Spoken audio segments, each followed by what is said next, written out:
All right, welcome everyone to the May 23rd Board of Supervisors meeting, and we will begin with the Pledge of Allegiance. I pledge allegiance to the flag of the United States of America, Like the United States of America, to the republic, to the good, indivisible, with justice for all. Tonight, we are going to start with a special award ceremony. Take it away, Chief Beatty. Thank you very much for the time tonight. Every year, the police department, we go through, we get submissions, we have an awards committee, and it's made up of the peers of the officers or supervisors, and the public sometimes sends recommendations in. And what we do is it's reviewed and by the committee to check, make sure it meets the value, that it's appropriate, and it's good to recognize the efforts of our police officers and what they do day in and day out. We have great, we're first responders along with our other first responders. I'd be remiss if we didn't recognize that this is National EMS Week. We work hand in hand with the fire and EMS service that serves Tredyffrin Township. We work with Berwyn, Paoli, Malvern, and Radnor.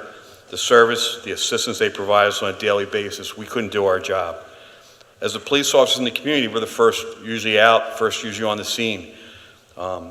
We're there for hopefully a very short amount of time until EMS arrives to take over the care. And several of the things I'm going to talk about tonight were situations where their lives are impacted, and they're here to talk to us today. So for the first award, I'd like to, it's a medical assistance. I'd like to call up Corporal Reynolds, Officer Middleton, Officer Fulmer, and the EMS personnel that responded that day was Jim Herb, Rich Sweeney, Chris McDonald, Michael McGuire, Andrew Reichleck, DJ Matthews. If they can all come up, want them up front, they're in the building. Fred Nudie, Sean Saverling, and Nick Sondergaard. If they could also stand up. And the most important part of this puzzle is the individual is Mr. Jay Peck and his wife Linda. If you'd like to step up and join us. In March of 2022, Tredyffrin Township Police and EMS was dispatched to a home in Chesterbrook section of the township. Mr. Peck was having some chest pains and shortness of breath. His wife Linda was attending to him. Officer Chris Middleton and Corporal Reynolds took over CPR, and they applied an AED and provided 3 shocks to the patients.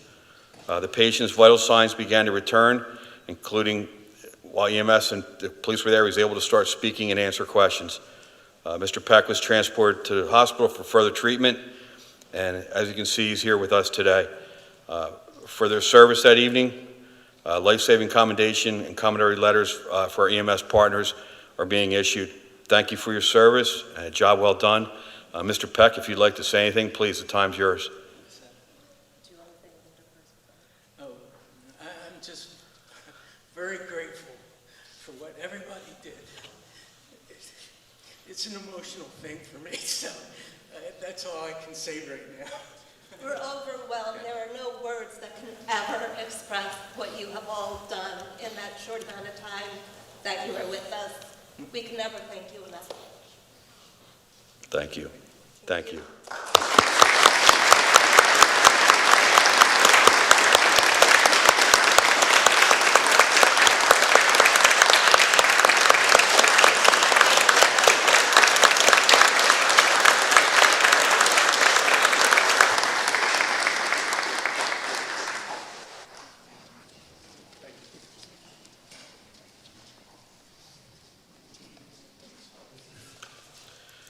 If I could have Officer Chris DiCarlo come up, along with Corporal Chaplicki, if Mike Burney and Matt Garnes are here, and also Detective Dan McFadden.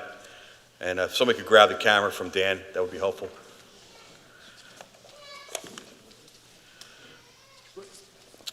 The award I'm presenting at this time is a commendation for merit, distinguished unit, and commentary letters for an investigation that began in December of 2021. Throughout the fall of 2021, Tredyffrin Township and our surrounding communities were receiving countless reports of victims of check fraud, washed and counterfeit checks, items taken from local mailboxes, several post offices, and financial losses throughout the region. Information was obtained about a potential vehicle that was observed that could have been a suspect vehicle for this theft. At around, on December 12th, around 8:12 in the evening, Officer Chris DiCarlo was on patrol in the area of the Paoli Post Office. He saw something suspicious with two individuals of a car at one of the post office outboxes. He immediately turned around. As he turned around to investigate, the vehicle took off, traveling down Route 30 into East Whiteland Township. The assisting officers on his squad and also East Whiteland Police helped locate at the Chester Valley Golf Club that evening the two occupants. Interviews were conducted initially, tying these individuals to what was in the car. What the officers found in the car was over 650 stolen and counterfeit checks and a firearm. Further searches and investigative techniques were conducted, tracking these individuals throughout the region. The U.S. Postal Inspector is also involved, and there's multiple investigations in the Philadelphia, Montgomery County, Chester County, and Delaware County region, all based off of Officer Carlo's observant and quick actions. Part of the work was the initial officers on the scene, which was Chaplicki, Bernie, and Garnes assisting that evening, and some of the yeoman's work that's been done since then is Detective Dan McFadden. The volume of work that goes into coordinating, tracking, and putting this case together. This has been going on since that time, that night, that week, and we really appreciate everybody's dedication for this. It's really cleared a lot of jobs for the surrounding area. At this point, I'd like to thank these officers for their job well done and their commendations. Thank you for your service.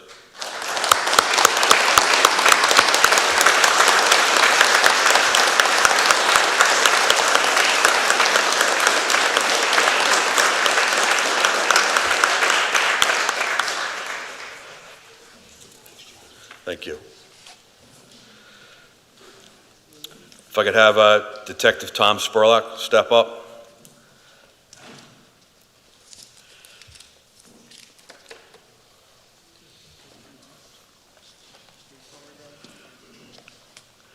This award is a commendation of merit for a burglary investigation. From time to time, you get situations that are just so complex and involved, and sometimes you can't actually make an arrest. And in this situation, we had a burglary of an automated teller machine at the Wells Fargo at Sweetsford and Valley Forge. Limited information, some surveillance, camera information. Detective Spurlock, and I really can't go into too much of the details, used extensive technical ability, diligence to investigate this burglary. He identified potential suspects, and in the course of doing some search warrants, many other jobs throughout the region again, because a lot of these things happen. They don't just happen in Tredyffrin. We're part of the Philadelphia region. It's regional crime. This is all spilled over from Philadelphia, Montgomery County, Bucks County, Chester County. But Detective Spurlock did an excellent job using every resource he could, tedious, going through records, data records, which is, it just takes its time and it's consuming. But his investigative techniques are worthy of merit because of the jobs he cleared, which there are other jurisdictions arrest, but wouldn't have happened without his dedication and his time. So thank you for your service to the community and the region.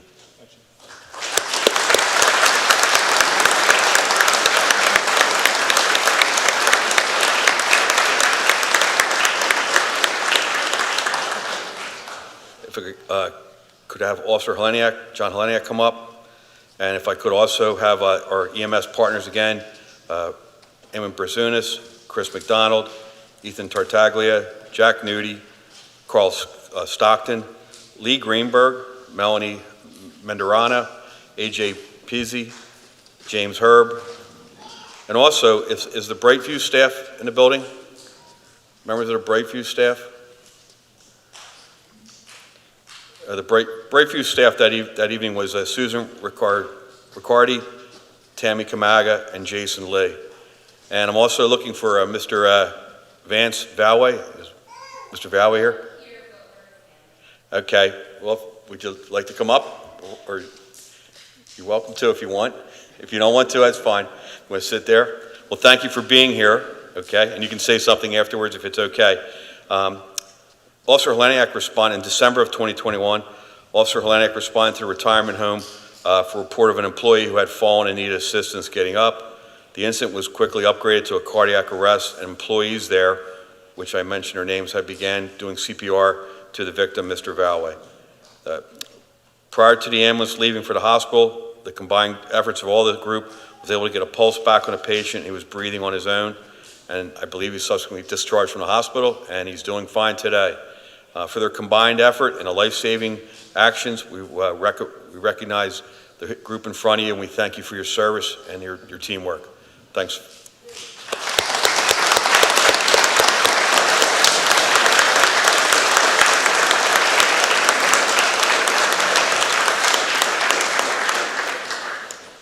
If you'd like to say anything, you can. If not, you good? All right.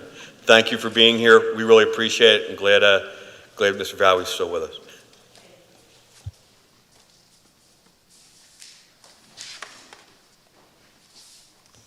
If I could, the police department, we call these milestone awards, and it's years of service. If I'd like to recognize, if he's with us today, Sergeant Alan Dory. Sergeant Dory is a milestone achievement, 20 years of service with Tredyffrin Township Police Department. He's a patrol supervisor, excellent leader, and directs his patrols, does a great job for our township, and a true professional. Thank you for your service.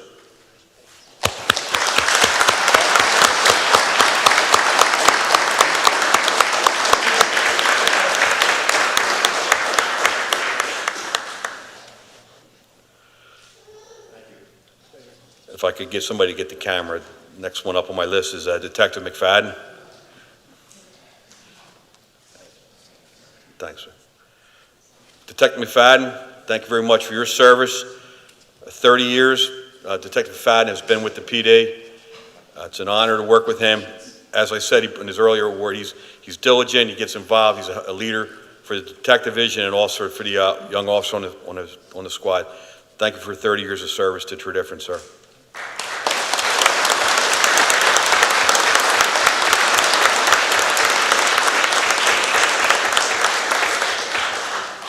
And if Detective Carcello could come up.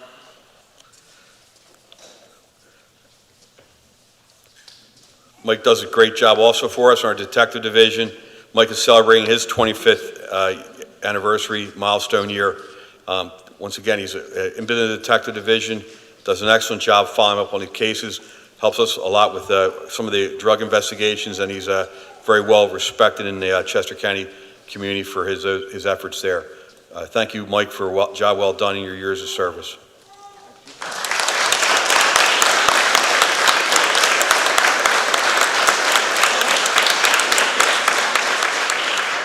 And if I could have Andrew Harhut come up. Drew. Officer Harhut is celebrating his 20th anniversary this year, milestone. A member of the patrol division, and also one of the CBA members, assisted department, does a great job, helps teach training some of our recruits. Drew, thank you for your time, your 20 years, and your continued dedication.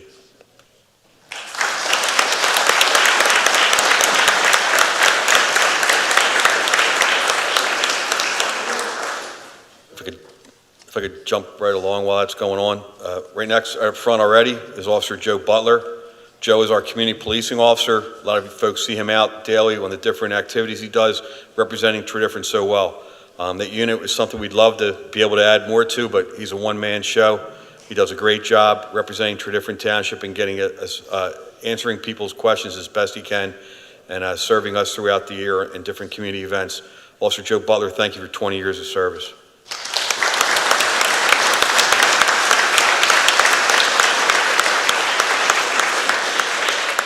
And Officer Neil Jackson, if he's in the building. Okay, Officer Jackson will be celebrating his 10th anniversary, 10-year milestone. Officer Greg Mogul.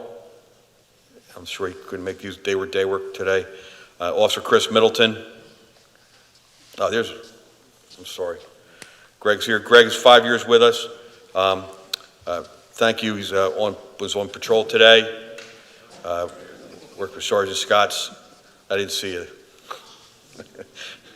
But thank you for your 5 years of service. You do a great job for us, and we appreciate it. Tredyffrin appreciates it. Thank you, sir.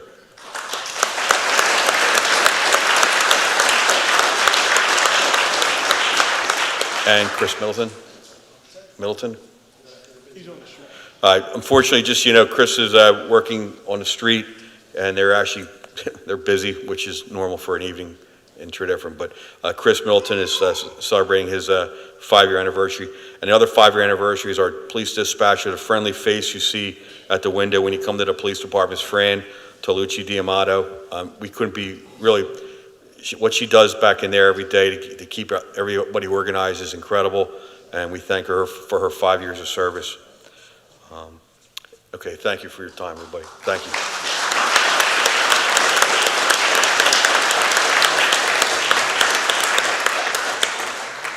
One of the biggest awards that we give out, and I'll try and move through this, but it's our Officer of the Year. Each year, the committee gets submissions and they analyze and they look at the different officers, what they do, what they provide for the department, for the community. If I could ask Officer Chris DiCarlo to come up. And it'd be nice if also his wife Heather, if she's here, she's welcome with the family. His sons Nicholas and Graham. Also in attendance, or if they are, I believe they are, is Roxanne and John, his parents, brother Paul, sister Elisa, and the in-laws, Chris's in-laws are Carol and Bill. Just wanted everybody to know, family is important to us, and I'm glad they all got to be here for Chris's moment. This submission was put in and by one of the officers. I'll read it. Some of Chris DiCarlo's investigative nature has resulted in 28 arrests and 270 citations in 2021. There were extensive investigations, including search warrants, searches, multiple state and federal agencies utilizing contacts and investigative techniques that he's learned in his years of training. Chris always makes himself available to assist the co-workers with any task. No matter how tedious the task may be, he's always there to jump on it. He goes the extra mile, serving others day in and day out, and he assists outside agencies as often as he can to try and help them accomplish their mission. Chris is doing a great job. He's he jumps into something and he follows it through, and he won't leave any stone unturned. Chris comes to us. He has a bachelor's degree in criminal justice from Penn State University, and he previously worked in the city of Reading. We can't be more than happy to have Chris here. He's also one of our field training right now. He was just working with our newest officer, Sarah Smith, and turned those reins over to another field training officer. But we're happy to have you, proud of you, and thank you for your earning the Officer of the Year for Tredyffrin Township. Congratulations.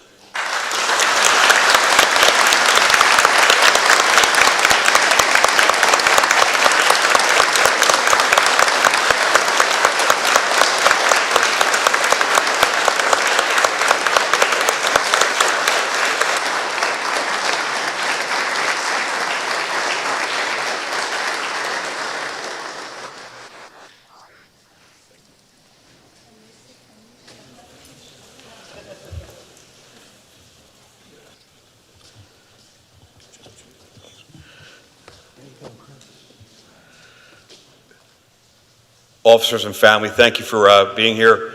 You're released. There's a brief reception for those folks over on the police side. If anybody'd like to stop over, EMS partners, you're welcome to. At this time, I give the mic back to the chair. Thank you, Chair and the board, for this time. Thank you, public, for providing us this opportunity. We appreciate your support day in and day out. And thank you, everyone, for your service, for saving lives and keeping us safe. I'll give everyone a moment before we move on.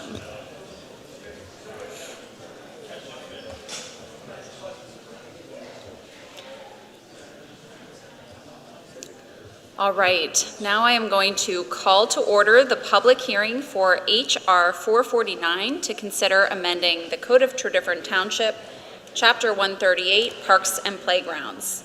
And I will hand things over to our solicitor tonight, Stacy Fuller, who is joining us virtually. Thank you, Dr. Gussie. If I may, I'd like to go ahead and mark the exhibits for tonight's hearing. Exhibit 1 is the proof of publication of notice from the Daily Local News confirming that the notice was run on May 7th, 2022. Exhibit 2 is the proof of publication of notice from the Mainline Times and Suburban confirming that the notice was run in that publication on May 8th, 2022. Exhibit 3 is the notice to the email distribution list dated May 3rd, 2022. And then Exhibit 4 is a draft of the proposed ordinance for the board's consideration this evening. Thank you. Do we have a motion to adopt H.R. 449? So moved. Do we have a second? Second. Any board comment? Yes, this is the item for the ordinance to be updated for alcohol to be permitted for consumption in Wilson Farm Park only, and at the approval of the Township Board of Supervisors based on such things as any proceeds from the sale goes to the Tredyffrin Township Parks and Rec Foundation or any other nonprofit that the Board of Supervisors might approve, and that it be by a licensed provider of alcohol, including with them having the insurance to cover any damages or incidents that might happen as a result of alcohol being served in the parks. So we didn't have the advertisement for this ordinance. It wasn't placed properly, I understand, from the publisher. So we've had to republish it to bring it forward again. Thank you. Thank you. Any other board comment? Any public comment? Hearing none, this is a roll call vote, and we will start on our right with Supervisor Miller. Aye. Supervisor Humble. Aye. Supervisor Holt. Aye. Supervisor Wysocki. Aye. Supervisor Freed. Aye. Supervisor Basker. Aye. And I vote aye. Motion carries. I'm now going to close the public hearing for H.R. 449.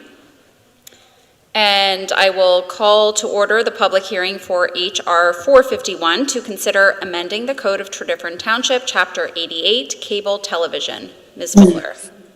Thank you. We'll mark as Exhibit 1 the proof of publication of notice from the Daily Local News confirming that this notice was published on May 11th, 2022. Exhibit 2 is the proof of publication of notice from the Mainline Times and Suburban confirming that that notice was published on May 15th, 2022. Exhibit 3 is the notice to the email distribution list dated May 11th, 2022. And then Exhibit 4 is the draft of the proposed ordinance for the board's consideration this evening. Thank you. Do we have a motion to adopt H.R. 451? So moved. Do we have a second?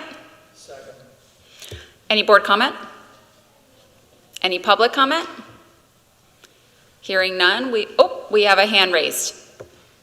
Carol Clark. Hi there, can you hear me?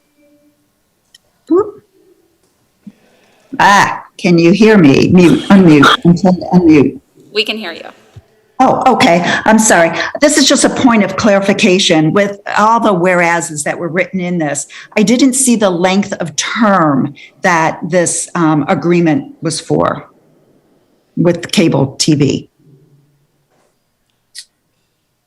It was referring to others that were for 10 years and 5-year additions, et cetera. But is there... Mr. Duraco? It's a 10-year term. Okay, thank you. I just missed it in all the whereases and wherefores. Thank you. Any other public comment? All right, we will move to the vote. Supervisor Miller? Aye. Supervisor Humble? Aye. Supervisor Holt? Aye. Supervisor Wysocki? Aye. Supervisor Freed? Aye. Supervisor Basker? Aye. And I vote aye. Motion carries. I now close the hearing for H.R. 451. Thank you very much. And I call to order the public meeting. And we will begin with announcements. The Board of Supervisors would like to congratulate Open Land Conservancy for becoming accredited by the Land Trust Alliance, which sets standards for conservation organizations. This status means that our all-volunteer community organization has demonstrated the policies and practices that can be trusted to conserve its roughly 500 acres of our precious open space, now and for all future generations. In addition to the great stormwater management benefit provided by their floodplains, trees, and vegetation, the Conservancy's nature preserves sustain wildlife and biodiversity and other safe spaces for residents to explore, connect, and give back. In observance of Memorial Day, township offices will be closed Monday, May 30th. In observance of Juneteenth, Independence Day, township offices will be closed Monday, June 20th. We move to the approval of minutes. Do we have a motion to approve the minutes of the April 18th, 2022 public meeting? So moved. Do we have a second? All in favor say aye. Aye. Anyone Aye. opposed? Motion carries. We move to township business. The board met in executive session prior to this meeting to discuss legal and personnel matters. We move to supervisor liaison reports. Supervisor Miller. Thank you very much. The Planning Commission met on May 19th at 7 p.m. here in this building to discuss three items. One is 1509 LeBoudier Road. That's going to be item I on the agenda for tonight. And basically, there's two houses on one lot. They want those houses to be on separate lots so they can sell one of them. There's a whole long discussion about open land conservancy right-of-ways, setback waivers and exceptions are required, et cetera, et cetera. In the end, the Planning Commission is recommending that the supervisors approve the subdivision of this lot. The second item that was discussed was the East Whitelands transfer of their sanitary sewer facilities.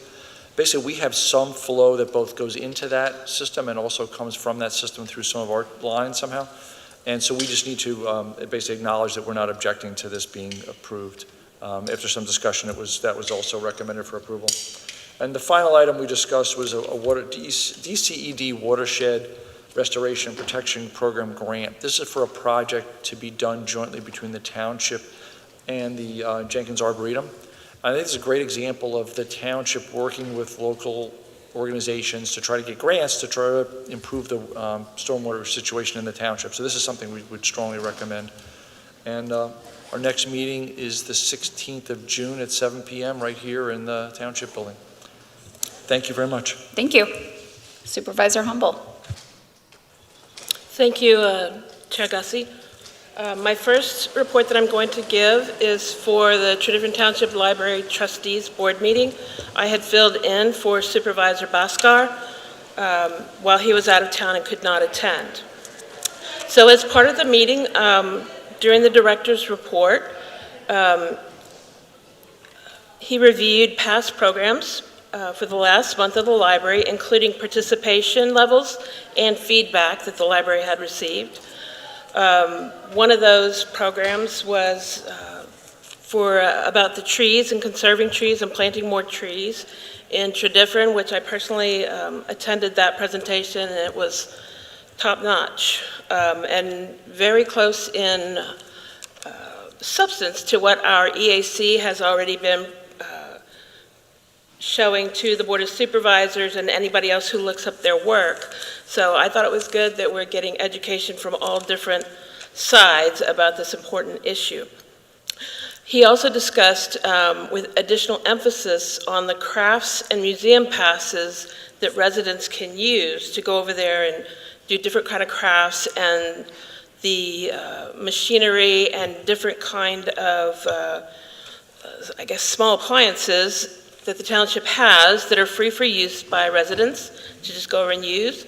The museum passes to visit many of Philadelphia's area museums. I've also used that benefit a few times, and it's terrific. You go for free. You're saving yourself on paying the entrance fee to the museum, which, especially if you're going into Philadelphia, that's good because you're also going to have to pay for parking when you get into Philadelphia. And you can print them. You can print the passes in many of these cases from your home computer. You don't have to go into the library anymore and physically pick up the pass and then return it when you're finished.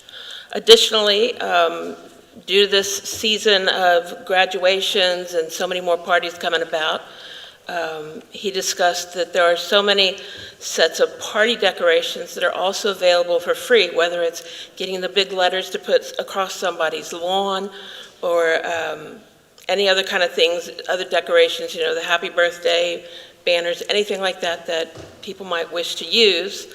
So we wanted to make sure that residents do know about this because there's so much of it coming up, and I see across so many Facebook groups where people are asking, does anybody have any extra decorations? Does anybody know where I can get extra decorations or the big letters? And the answer is from the Tredyffrin libraries for free. Additionally, there's a report from the Friends of the Tredyffrin Public Library that the Red Fox bookstore was open for donations on April 30th, and the Red Fox bookstore will be holding a book sale the second weekend of June. So, so many books came in, and they're processing them right now to make them available to the public. Also discussed was the golf tournament and dinner that is coming up in September.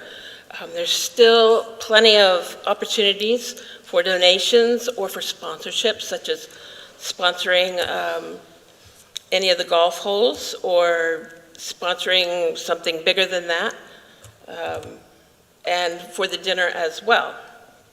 So I know that I have put in my sponsorship for one golf hole and going to the dinner, and so I would ask everybody else, you know, take part of this. It's really fun, and of course for a great cause. There was a question asked about how many professional authors live in Tredyffrin Township, and the answer was not known, but there was also discussion about divvying them up between different kind of authors, whether authors of fiction books or nonfiction that might be like on the New York Times bestseller versus books that are private published versus books that are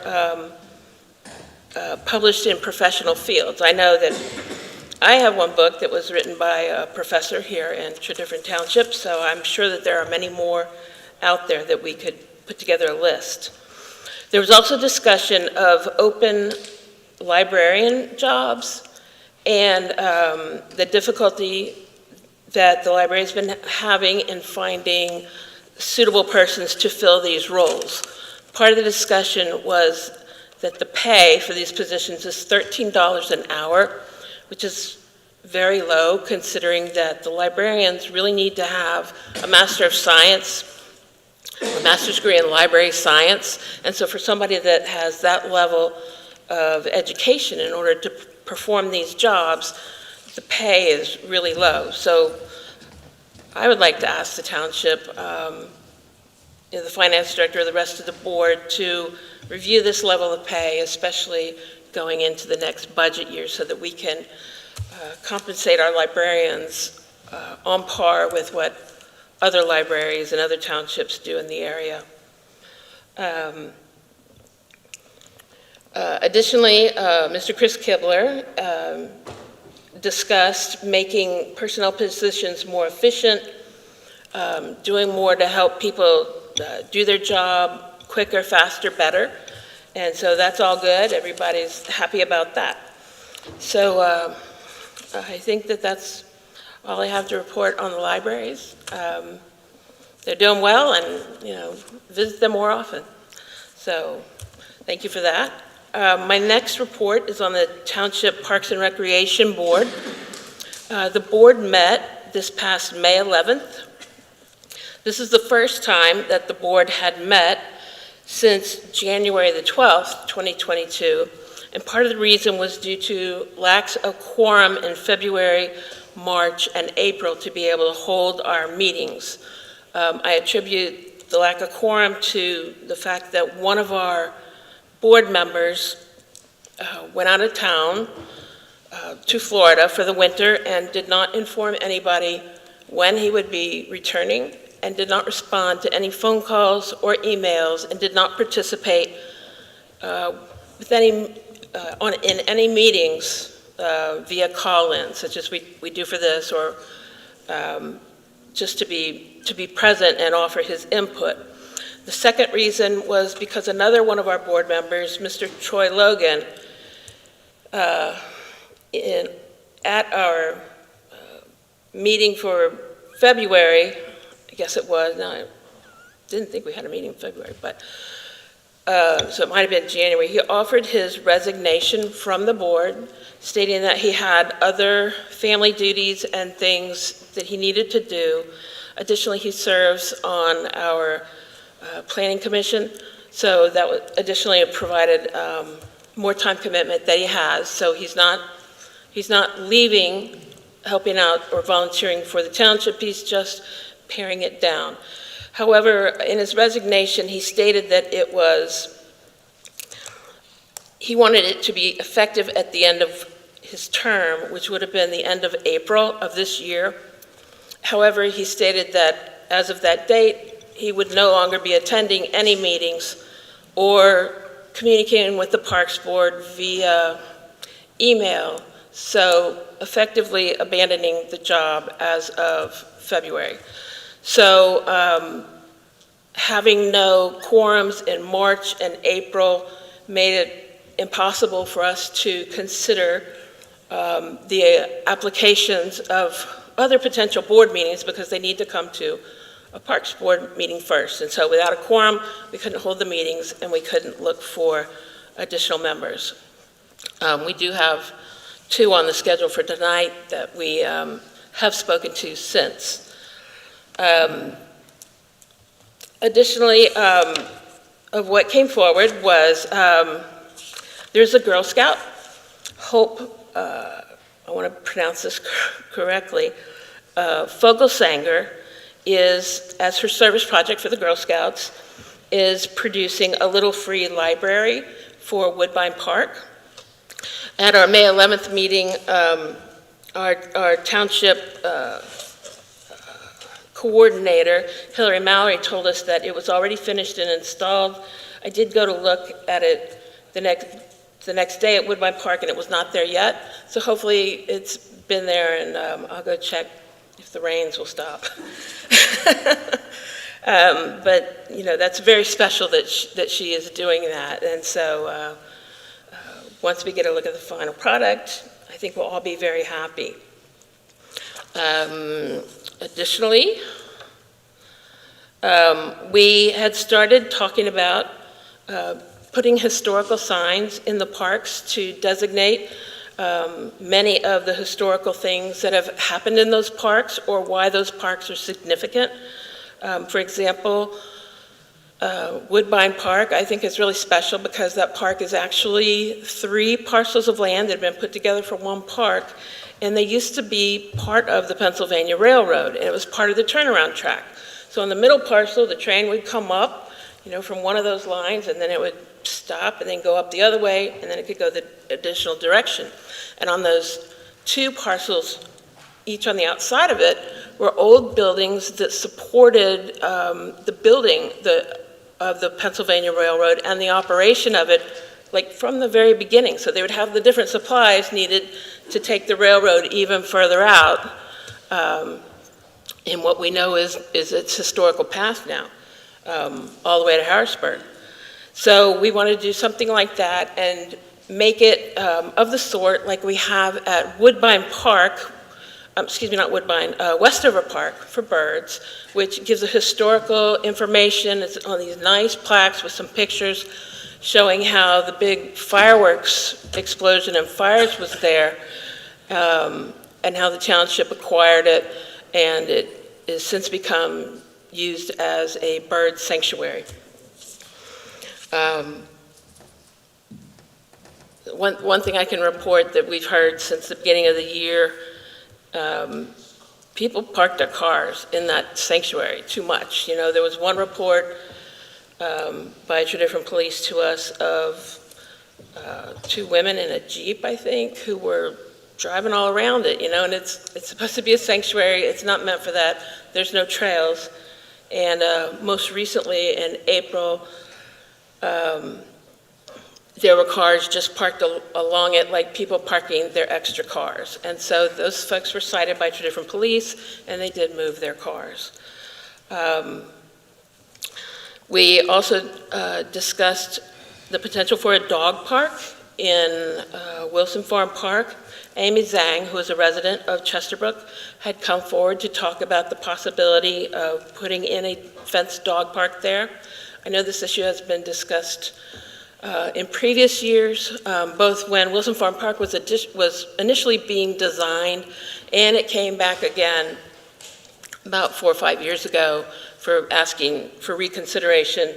So Ms. Zhang came forward, again, proposing her reasons.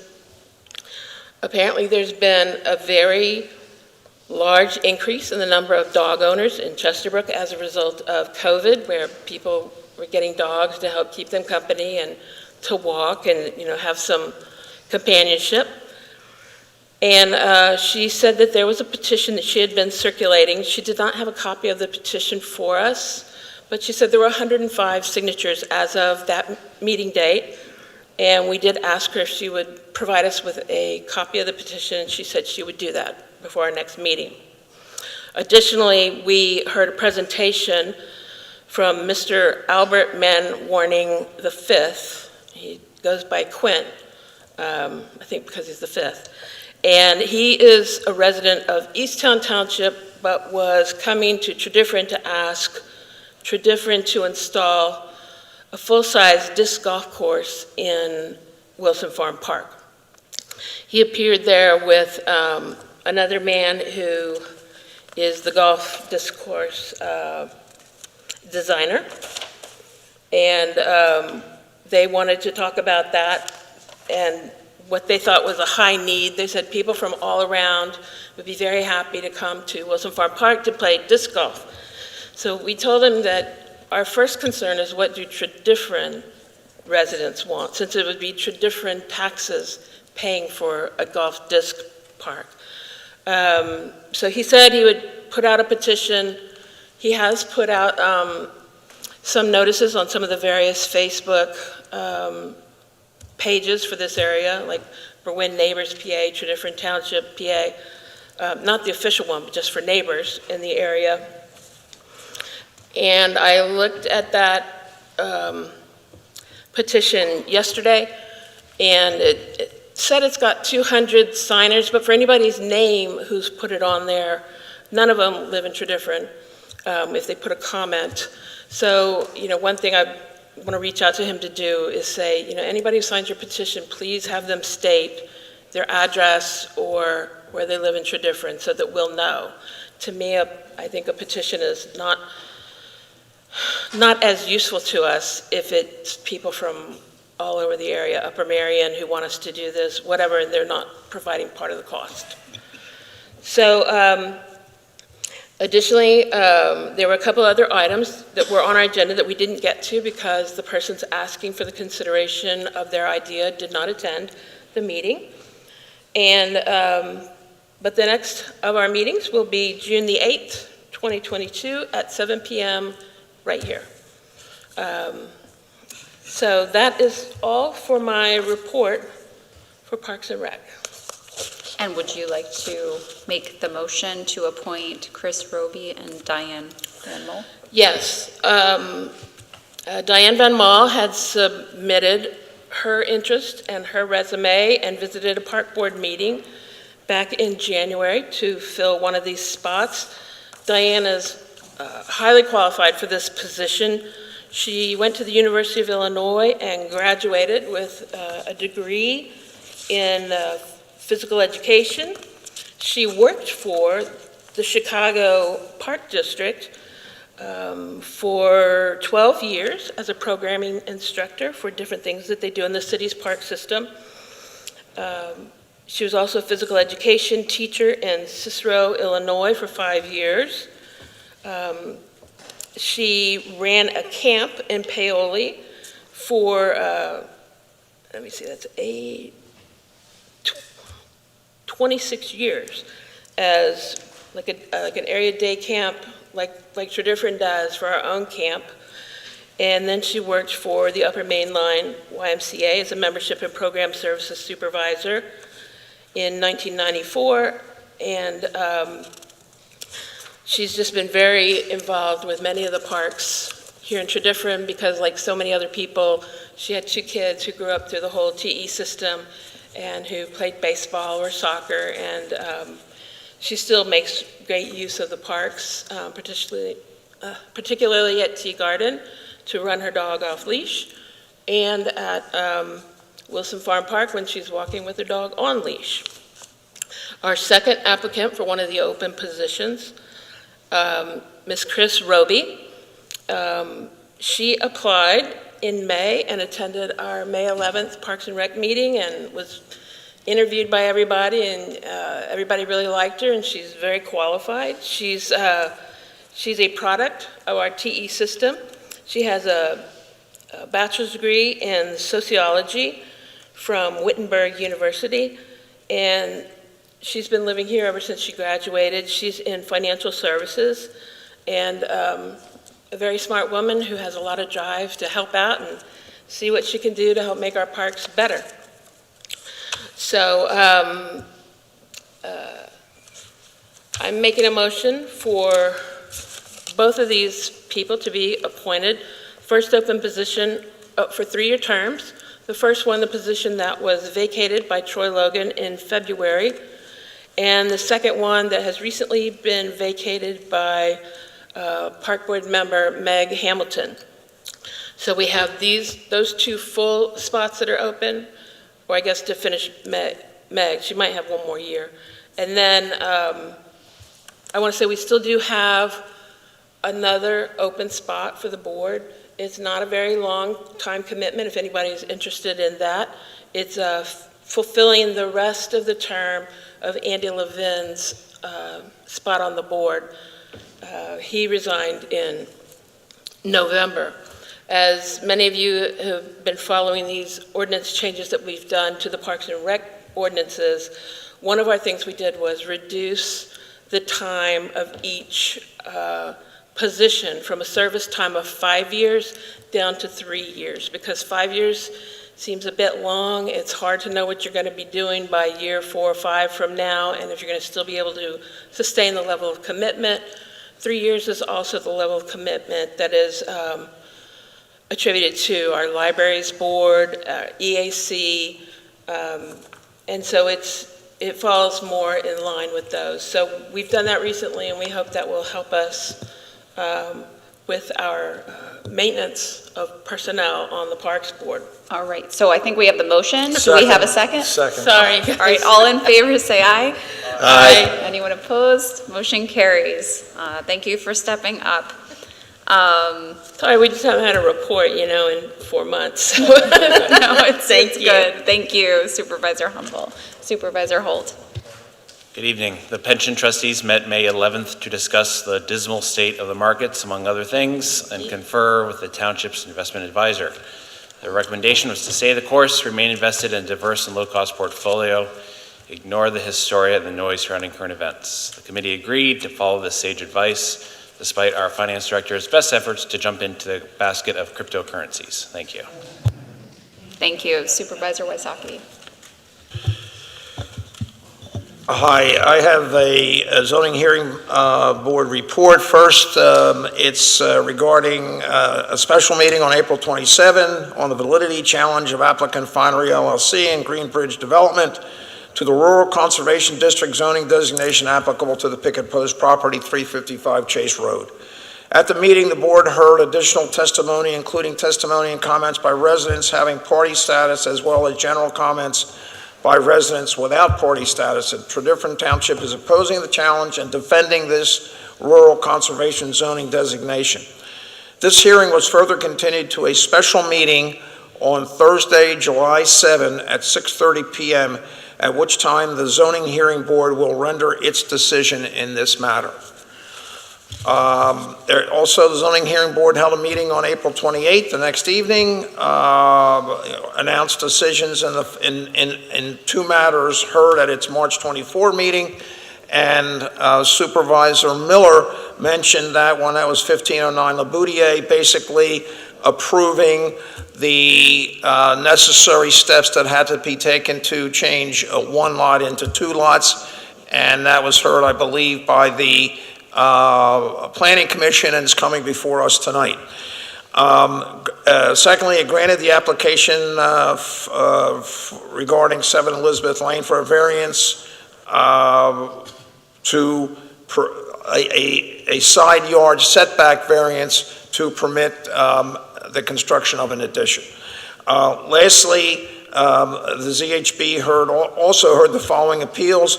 Application of Paoli Shopping Center LP, 39 Leopard Road, Paoli, for a variance to permit a manual, changeable, copy, or digital changeable sign as part of or in conjunction with a freestanding sign with a total sign area of more than 10 square feet. That decision will be announced on May 26th. At that meeting, they also granted a variance for construction of a garage 18.5 feet from the property line, or 40 feet is required. The next ZHB regular meeting will be held on Thursday, May 26th at 7 p.m. Thank you. Thank you. Supervisor Freed. Thank you, Madam Chair. The Historical Commission met on May 18th, 2022, where a number of items were discussed, including the upcoming Chester County Town Walk, which will take place on July 28th. The next meeting will be on June 15th, 2022. As for other issues, the Commission does have 2 interns from Conestoga High School that are volunteering their time, and they happen to be here tonight. Nicholas Renderli and Matt Paulo. Would you like to stand up?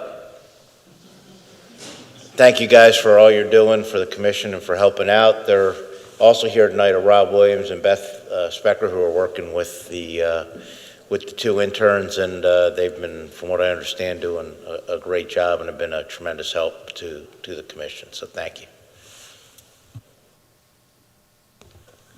Thank you. Supervisor Basker. First, I'd like to thank Supervisor Humble for covering for me at the Library Board of Trustees meeting. So thank you, Supervisor.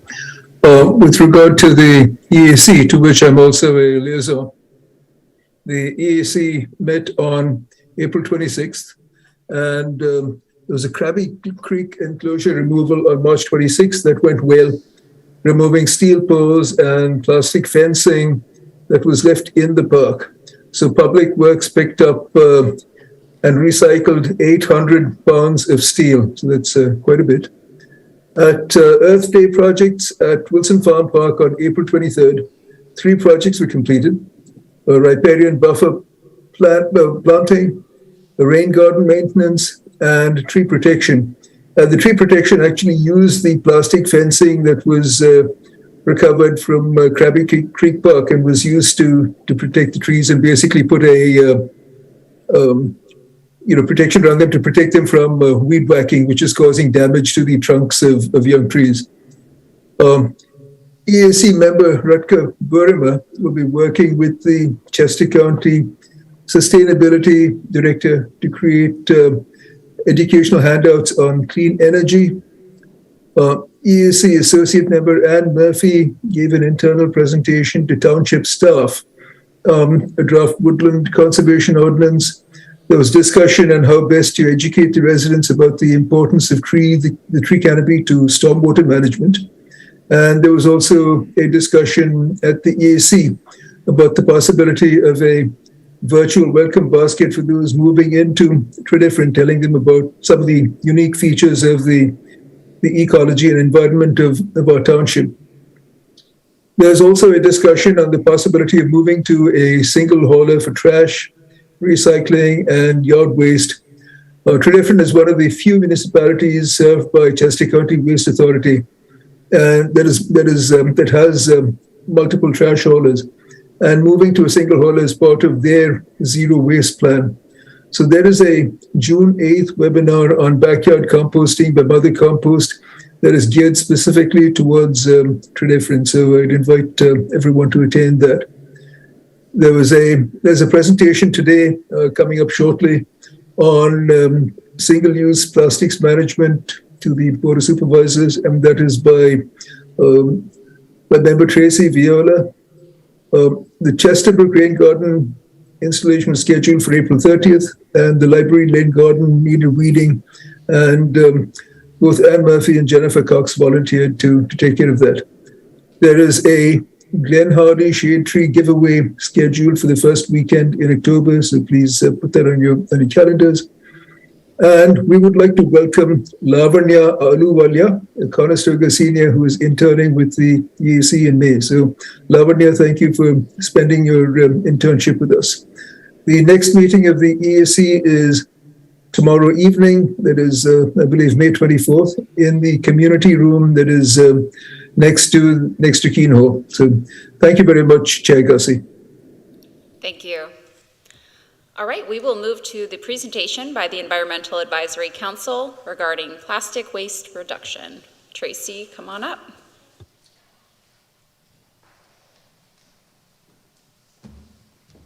Hello, everybody. Thank you so much for having me. All right, so as Bhaskar said, my name is Tracy Viola. I am an associate member with the Tredyffrin Township Environmental Advisory Council, and I also have been involved in the district, primarily Tredyffrin East Town School District, for many years doing everything environmental, sustainability, recycling, etc. Professionally, I'm a qualitative market research moderator, which basically means I create questionnaires and talk for a living. So that made me helpful during the last couple of years when I helped to create some questionnaires for the EAC and work to gather data, feedback, and experiences with both our Tredyffrin businesses and our residents. Over the past 6 months specifically, I've been also talking with other local townships and municipalities about their active plastic waste reduction ordinances to understand what has worked for them, and also on the flip side of the coin, what they really wish they had included or what they wish they had maybe done differently, so that we can jump off on that sense. All right, so the information in the deck I'm going to be sharing with you is the compilation of all of those conversations and all of the data that we collected through our various interviews. Sure, I got this. All right. So let's start off with what's the big deal. Why are we here? It's just one bag, or it's just one straw, but it's not. It is so much bigger than that. And there's a hugely positive ripple effect when we start to remove these single-use plastics. I know, for example, addressing stormwater infrastructure management is very important to this board. And as you can see, plastic bags do not help this cause. It also helps to raise our recycling costs due to getting tangled in recycling machinery. And not even worrying about the external costs of plastic, we can also talk about the internal cost of plastic, because there is no away when it comes to plastic. As you can see, studies suggest we actually ingest 5 grams of microplastics per week. So it's not an out there problem, it's actually an in here problem now. Penn Environment, for example, tested over 50 popular waterways, and if you actually look at the graph, those are all like near us, and every single waterway was found to have microplastics in them. So here's just a little example of the timeline. So this discussion, as you know, board, has not happened overnight. We've been addressing this and talking about this for a couple of years now through multiple, I think it's been 3 specific separate rounds of interviews with residents and businesses, both before the pandemic, during the pandemic, and then as of just this spring, this last couple of months. So let's go through these 3 points here. Number 1, I just touched on. So why and why now? So first and foremost, it's for the health and safety of our residents, our wildlife, and our beautiful land. Number 2, I'm going to address next. Addressing plastic waste reduction is happening. It's happening really here, there, and everywhere. Number 3, this shows us after 3 rounds of surveys that this is supported by both the majority of our residents and our Tredyffrin businesses. I'll go into those interviews in just a moment. So here's states, entire states, that have already taken action, and New Jersey just recently took action. In addition to that, there are 77 countries that have passed some sort of full or partial restriction on single-use plastics. Now let's take it a little bit closer to home. Here are many local cities and townships that have already implemented the plastic bag bans. Most recently, Haverford Township. And here are all the municipalities that I talk to on a regular basis, and them working with their EACs and then working with their boards to actively work towards addressing plastic waste in the near future. As you can see, our neighbors right here, Easttown, Radnor, Upper Marion, Lower Marion. So Tredyffrin is known as a leader. We're known as forward thinkers. And I just would love to see Tredyffrin jump on this train. I mean, it's leaving the station. So that's just kind of an idea of how many people are taking action. So what does that mean? What does this action mean? Let's go through this. And this would be building off of Tredyffrin's plastic reduction resolution, which was passed last April of 2021. So the suggestion here, again, based on research and other local ordinances that have passed, is that businesses would no longer distribute single-use plastic bags. Businesses would no longer distribute single-use plastic straws unless requested specifically by a customer. Plastic utensils would be distributed on an as-needed or as-requested basis. There would be a 15-cent fee for each paper bag requested by the customer. My recommendations here are that this is adopted as soon as possible. However, does not actually go into effect, or enforcement would technically not begin until January 1st, 2023, allowing for proper education and awareness and preparation on behalf of our residents and businesses. And of course, exemptions would apply for certain plastics that are deemed necessary for business operations and also for health reasons as well. So why not just switch to paper altogether? Well, if I used a Penn Environment numbers analysis, and I believe we have about 31,000 residents in Tredyffrin Township, 31,000. That turns out to be about 11 million single-use plastic bags annually, just in our township. What I don't want to see happen is turning 11 million single-use plastic bags into 11 million single-use paper bags. Paper bags actually have their own environmental impact. It does take more water and energy to make paper than it does plastic. There's no guarantee that people are going to actually recycle their paper bags. It also, interesting, weighs more than plastic, which results in a shipping weight increase, and that increase impacts carbon emissions by haulers and sometimes cost increases as well. So all these things do have a ripple effect. So this combination, this idea of, banning the single-use plastic bags or straws and adding a fee is called a second-generation ordinance, and this has been very, very well studied. It has been shown to be the most impactful at actually reducing our single-use plastics, and studies have also shown that the larger the fee, the greater the reduction in the plastic bag use. Once educated and implemented, businesses actually may benefit from this fee. So the initial reaction from businesses can be concern about, is this going to cost my business more money? Because paper does cost more than plastic. However, after talking to other businesses in local Westchester, where else, Philadelphia, et cetera, some other places, they've actually said that businesses can actually benefit from the fee because A, they're not giving out their plastic bags for free anymore, and B, if somebody doesn't need the paper, their costs, additional costs are being offset by that fee. Also, just as a reminder to our consumers and our residents, it's 100% avoidable if you just remember your reusable bag or carry out the items on your own. I have some QR codes I should mention throughout this, so anyone is welcome to scan them and see the different research that I've found on these areas. So I believe, the next couple slides I'm going to go to have already been presented to you, I believe in a December 2020 presentation by the EAC, but I just want to kind of refresh our memory here. So in 2020, 743 Tredyffrin residents were interviewed. And here's some of the quick results. Again, I believe this was on a previous presentation, so I'm not going to spend too much time. Do you currently use a reusable bag while shopping? Yes, 42% all the time, 44% sometimes when I remember. So this isn't new. Do you support the idea of a plastic bag ban in Tredyffrin Easttown townships? 78%, yes, I do. Again, from the 2020 survey, would you support a consumer fee of 5 cents per paper bag? 84% said yes. Now, the reason we asked at 5 cents in 2020 was this was prior to a lot of the research that had been done and a lot of the studies that I show and links throughout the report, where they have found that the higher the fee, the greater the decrease in plastic bags, and the more likelihood that people remember their reusable bags. A second round of interviews was done, and this was specific to business responses. This was done in November of 2020, to basically see how businesses or opinions were impacted by the pandemic, and the good news is they were not. 100% of these businesses did support a single-use plastic bag reduction. There was one exception due to difficulty in getting paper bags currently. That was due to supply chain issues at the time. 75% support a fee on bags, and 62.5% support a single-use ban on single-use straws as well. So the good news is, again, those opinions held strong. Let's move it up a little bit. So 2022, again, this was just over the past few months. These interviews were done. And let's see here. So good news is 100% of businesses are somewhat, very, or extremely aware of the impact of single-use plastics on the environment, and 78% would be somewhat or very likely to use a more environmentally friendly alternative to single-use plastics. Variety of the businesses that were interviewed, the EAC tried to really kind of talk to larger businesses, medium-sized businesses, corporate businesses, small mom and pop businesses, et cetera. And here is the most recent information. So we'll start with this slide, which talks about a ban.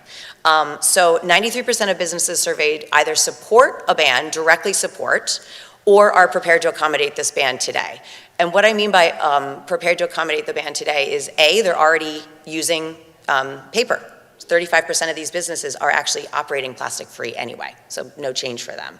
15% are already accommodating a ban in other locations, talking to Target, talking to Acme, talking to CVS, talking to those places. There already is a ban in Philadelphia, for example, right next door. They're used to this, and they basically were like, it's no big deal. If you say it, we can switch it overnight. Let's talk about the bag fee. 57% of businesses do support a bag fee at checkout.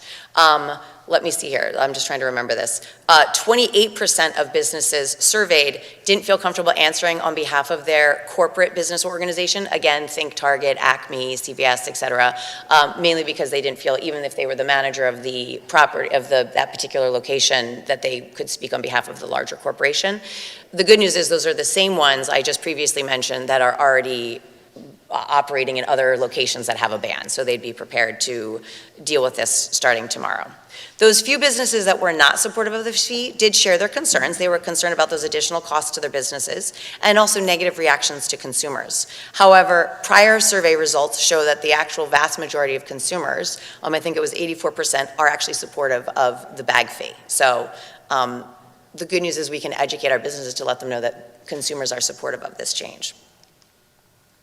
So what does this all mean? So now that we have all this data and all these interviews done, the Tredyffrin EACU does recommend finalizing and improving an ordinance regarding this as soon as possible.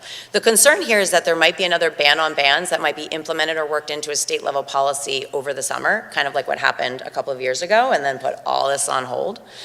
So we don't want that to happen again. We've come so far over the last year.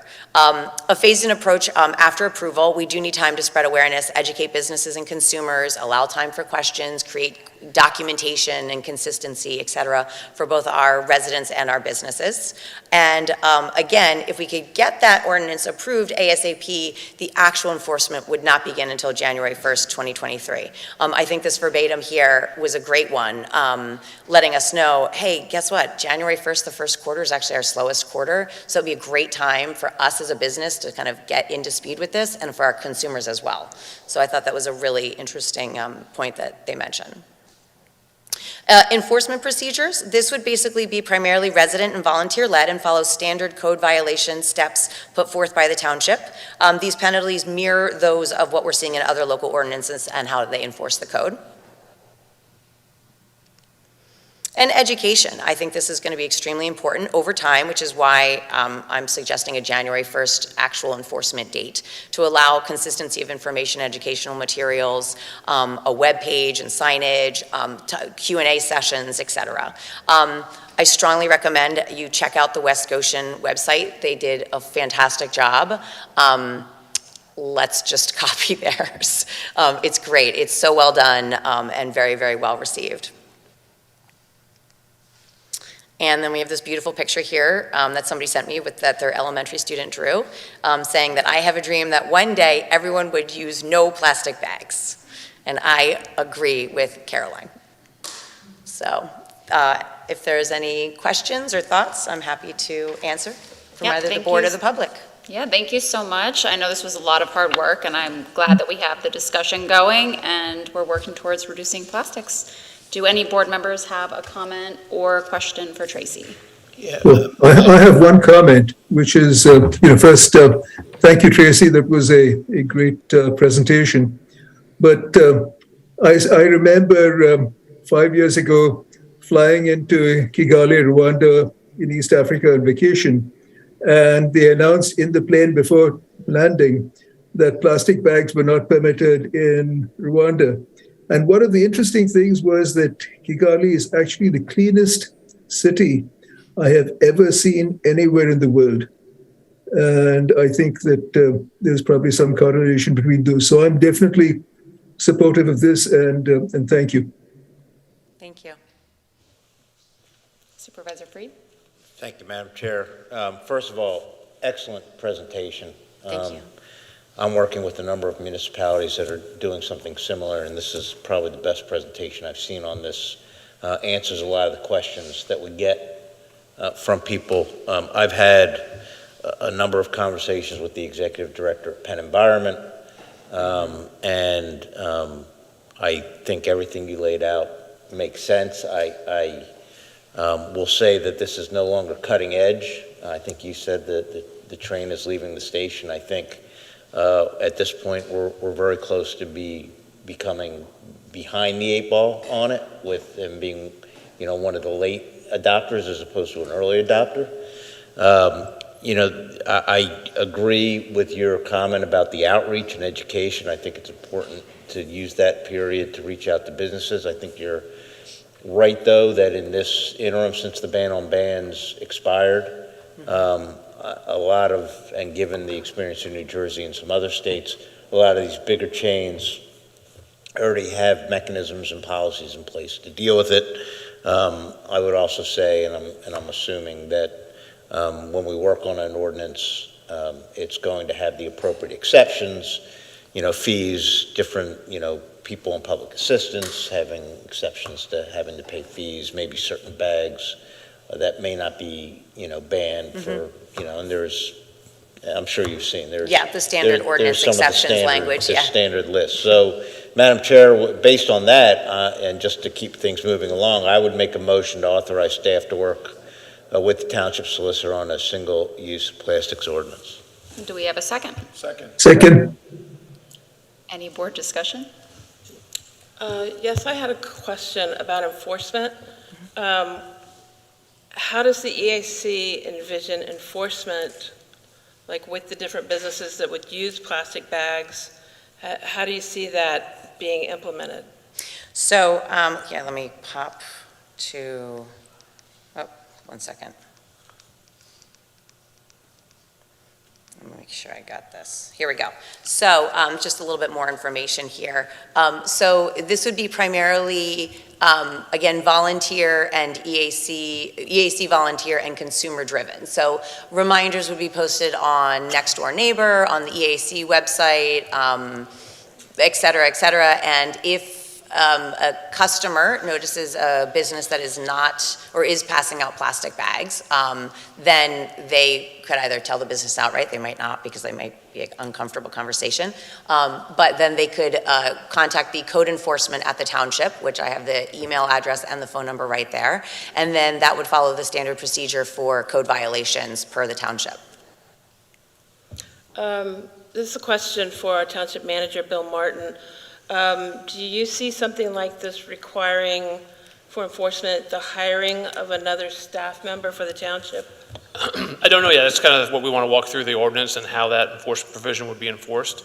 We have two people in code enforcement. Their primary responsibilities are building code enforcement, so this would be a different avenue, and we'd have to see kind of be a wait and see. I mean, depending on how people call and how people, especially if there's exemptions, it would be an education process for people to learn, those who might be eligible to use plastic bags or not, and all those things. So yeah, we need to work through that portion of it to figure out what the impact might be. Yeah, Madam Chair, I can tell you that in my experience, what I've seen is that this tends to fall less on the building code professionals and more on, some townships have, zoning enforcement officer and code enforcement officer. Sometimes the zoning enforcement officer, sorry, Aaron, is the one that would be the one to sort of do, anyone who does, enforcement of any of the other standalone ordinances would probably be the person that would handle this. And I don't think it would probably be the building code folks. I think it would be like the zoning or code. Right, yeah, and normally, that's what we'd have to talk about, because we have a planning and zoning director, and so that we have different staffing levels and all that would have to be figured out. Yep. And if it helps at all, in my conversations with some of the other municipalities and townships that have passed this, I have not heard that they have had to hire an additional person regarding enforcement. I mean, just in our conversation regarding what this looks like and what they would recommend. Any other board questions or Yeah, comments? sure. So just to get to what our objective is, what we're trying to do here, how much of the plastic waste we're talking about are you actually addressing by banning the reusable plastic or the disposable plastic bags? Are you talking about like? Oh, in the beginning you're talking about those microplastics in the environment. I dive, so I see plastics in the ocean all the time, so I get it. But these single-use plastic bags we're talking about, which are like the ones we get from the grocery store and stuff, like what % of the plastic waste that we experience in the environment is from those bags themselves? That's a great question. I can't answer that. I can answer that per the. So I can give you a number. I think it's about 2%. Okay, of So just the single-use plastic bags? Or single-use plastic. So just to get real in terms of what we're talking about here, it's a very small amount of the total plastic that we deal with in the environment. Not that we shouldn't start. I mean, I'm not. Right. But I just want to make sure people understand that this is not going to resolve microplastics in the environment. Like, this is not going to solve the problem. So how many, I mean, you guys talked about New Jersey being a model of having done it well. I mean, I have a beach house in New Jersey. I was just there this weekend.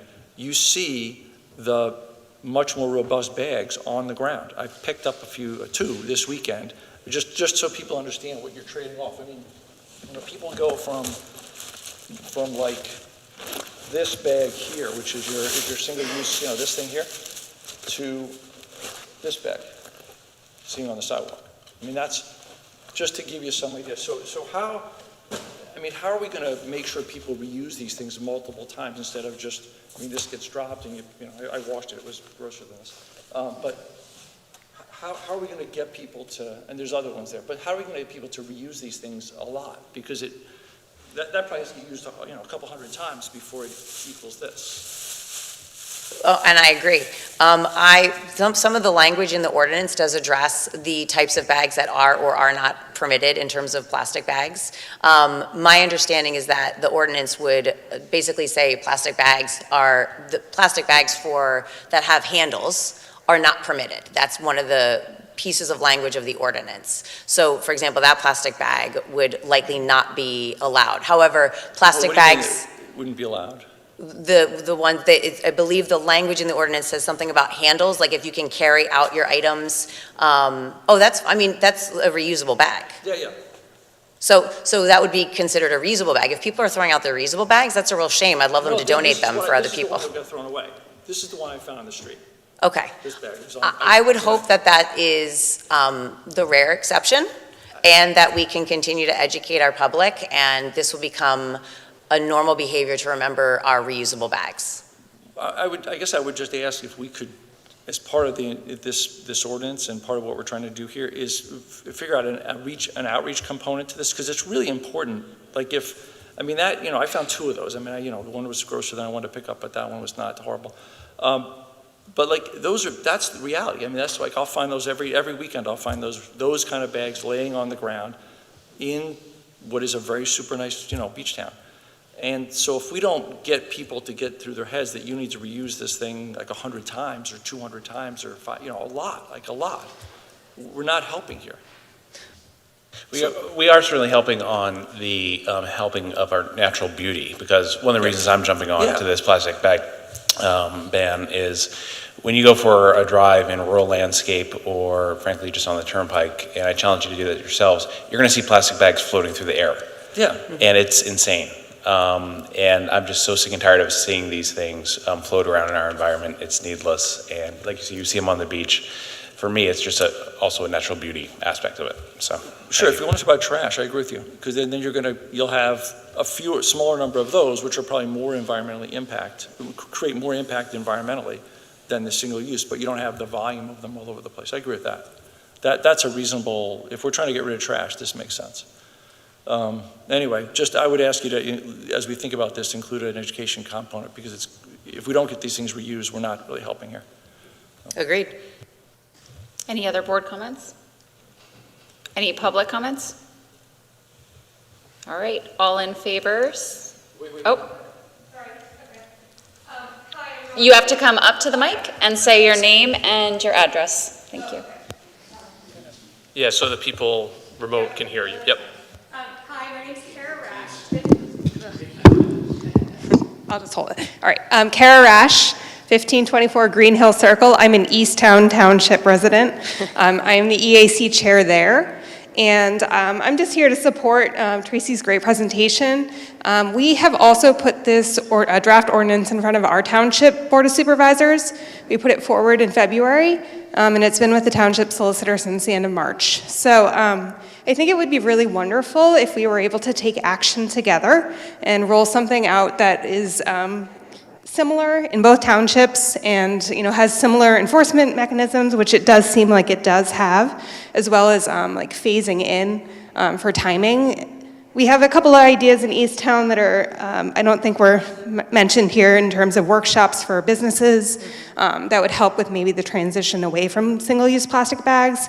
We also are working on possibly giving all residents a tote bag that has the township's logo or EAC information and possibly some sponsorship with local businesses on the bag. But it would be really great if we could work together on this and get it done as quickly as possible. There is a possibility that this could all be for naught if we don't get anything on the books before the governor race in November. There is real concern from Penn Environment and the Clean Air Council that change in party in the governor's seat will possibly bring the ban on bans back. That's real, so just wanted to offer that.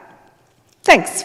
Thank you so much. I think that's a great idea. And I think we can reach out to their township manager as we kind of go through it. Oh, sorry, go ahead. Go ahead. I was going to ask, does the EAC look at the potential ordinance as banning use of single-use plastics for items sold within the township or for even coming into the township? I know a lot of people order their groceries from Wegmans, for example, which is not in the township. And so then all those plastic bags come in. And additionally, a lot of people order their meals delivered, order food delivered now, and many times the plastic bags are necessary for that because of spillage and leaks that we don't want.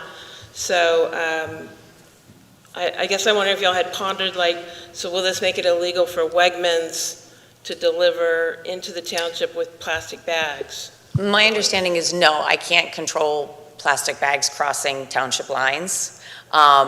So that's Upper Marion, which the excellent thing is they are also working on this right now. So that would be that. And as far as the plastic bags, single-use plastic bags in our township on food delivery, I'm positive that we can figure out, the double bag or, it's happening. We can figure it out. We can talk to other townships about how they handle their food delivery and not spill. And Madam Chair, I'm already So noticing. I'd like to add the comment that, the longest journey is the one that's never begun, and you have to take that first step. So in terms of cleaning up our environment and managing our stormwater, there are lots of things we have to do, but this is a step that I feel we need to take. Thank you. Supervisor Fried? Madam Chair, I'm already noticing that at some of the takeout places, they're already coming up with alternatives to the plastic, heavier paper, other things. They seem to be working very well. As far as timing goes, assuming we can pass this motion tonight, I don't expect it should take very long. There's already so many models out there. I know Penn Environment does have some recommendations about what they would like to see. I've gotten some very good suggestions from them about how they suggest defining plastic bags based on experience and trial and error with other definitions. Yep. So it shouldn't be that difficult to get something put together. Thank you. Can I ask a question about the 15-cent fee? Have we really tested that with residents? I mean, we're in the, gas is $5, $6 a gallon right now. We know we're going to implement a stormwater fee in the township in the next year and a half or so. Have we really thought about the fact that we're now going to add 15 cents to every bag of groceries people take home? I think the proposal is only if you're not using a reusable bag. And Correct. And you're choosing to buy paper instead of using reusable. So the fee is a choice.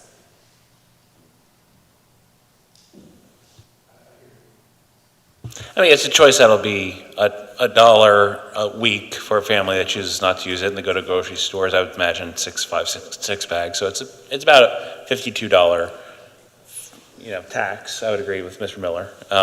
It's something to consider and for us to think about. Madam Chair, I just want to say that I think we made a motion to authorize staff to work with Township Solicitor on a single-use plastic ordinance. We'll have all of this stuff that we just heard. That'll be useful. We'll look at it. We'll have all these other ordinances that are looked at, that have been worked on. Actually, some of them are actually working. And we can draw from those. And as Supervisor Freed said, there's a lot of that out there, and that's what we're going to work with. And I don't think 15 cents isn't in the stone that I'm thinking of, but so that can be flexible. So, let's recognize that we've got a good foundation to work on, and now we're going to pass a motion to actually work on it. It's not going to be litigated right here tonight. So I don't think. So let's move on. Well, Let's go ahead Murph, you're asking us to vote on this. So let me just go with one more thing. When we actually get the ordinance in front of us, can we know how much people are actually paying in towns that have implemented this? So we know if we implement a 15-cent fee, what percent of the resident, or how many times they're actually getting taxed or tolled? So we understand how much we're actually, I think you'd probably have to ask the businesses for that information. I'm sure somebody has it. I mean, I can't imagine someone implemented this in their township and no one went back and found out about it. So I would just love to know how many times people pay the fee so we can at least get an estimate of what our residents should be paying or might be paying. I just want to make sure you're asking about, say, in a situation where you have 10 bags, how many people are paying $1.50 for, if you have 10 bags of groceries, probably for $100 grocery order? Okay. But again, it's a choice. I get it's a choice, but we know that many people forget. I mean, I try to bring my bags, but I don't remember them all the time. I mean, it's like, it happens. Some measure of what we're actually going to be asking our residents to pay. I think it's worth knowing it when we vote on it. Go ahead. Hi there. Lisa Schreiber. I'm a Tredyffrin resident. I live in Paoli, and I'm here with my 14-year-old daughter, who we are handing this planet to in the future, who will be at Conestoga next year. And I just wanted to throw my support behind this ordinance and all the hard work that they've done. Tracy, fantastic job with the data. I personally have been using reusable bags probably for the last 10 years. I think to Mr. Miller's point, it is definitely kind of a cultural change and a habit change. Probably for the first year, I would arrive and put all my stuff on the belt and then go, oh my God, I left it in the car. I leave all my bags in the car. I wash them periodically so they're clean and free of bacteria. Maybe after a year's time, I completely got used to it, and now I literally don't walk into a store, be it Target, Wegmans, whatever, without them. Some of them are insulated, so I can even run additional errands because my food stays cold. There are complete benefits to it, and it just feels good that you're contributing to the environment. I've spent a lot of time in cities like San Francisco and Portland, Oregon, where it is just incredible to see everybody carrying it, and it becomes a part of the town or city culture. Not that there isn't a learning curve, but people get there. And I just think it's incredible to see like an entire city like San Francisco, and you don't see a single plastic bag anywhere. You don't see any plastic utensils or plastic straws in stores. And I frankly would be incredibly proud to live here if that's what stores and businesses look like here. So thank you. Thank you. So we have a motion and a second in front of us. I think we are ready to vote. I guess I'll just remind everyone of the motion since it's been a while. Motion to authorize staff to work with the township solicitor on single-use plastics ordinance. All in favor say aye. Aye. Aye. Anyone opposed? Motion carries. Thank you, Tracy. Thank you very much. Now we are going to move on to the motion to adopt Resolution 2022-10 acknowledging Emergency Medical Services EMS Week and EMS providers for Tredyffrin Township. In this resolution, we acknowledge that last week, May 15th through 21st, was National EMS Week. We honor the EMS personnel of the Berwyn, Paoli, and Radnor Fire Companies and their contribution to the Tredyffrin Township community, and we urge all residents to support our EMS personnel. And just earlier tonight, we heard some of the life saves that our EMS personnel contributed to in 2021, and we are so grateful for their service. And in addition to the resolution, we have or will be treating each of our fire companies with a pizza dinner. So do we have a motion to adopt Resolution 2022-10? So moved. So moved. We have a motion and a second. Any board discussion? Any public comment? Hearing none, this is a roll call vote. Supervisor Miller. Aye. Supervisor Humble. Aye. Supervisor Holt. Aye. Supervisor Wysocki. Aye. Supervisor Freed. Aye. Supervisor Basker. Aye. And I vote aye. Motion carries. Next, we have a motion to adopt Resolution 2022-12 approving the East Whiteland Act 537 Special Study Transfer of Sanitary Sewerage Facilities. Ms. McPherson. Thank you, Chair Gussie. East Whiteland is selling their sanitary sewer. As part of that process, they do have to do the special study, and this resolution is basically the township's approval of that process and the Act 537. Thank you. Do we have a motion?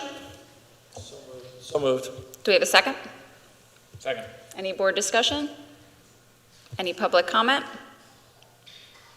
Another roll call vote. Supervisor Humble. Aye. Supervisor Holt. Aye. Supervisor Wysocki. Aye. Supervisor Freed. Aye. Supervisor Basker. Aye. And I vote aye. Motion carries. Next, we have a motion to forward short-term rental enforcement ordinance to the Planning Commission for review. Ms. McPherson. Thank you, Chair Gussie and members of the board. Yeah, the ordinance subcommittee has been working on this ordinance for a couple months now.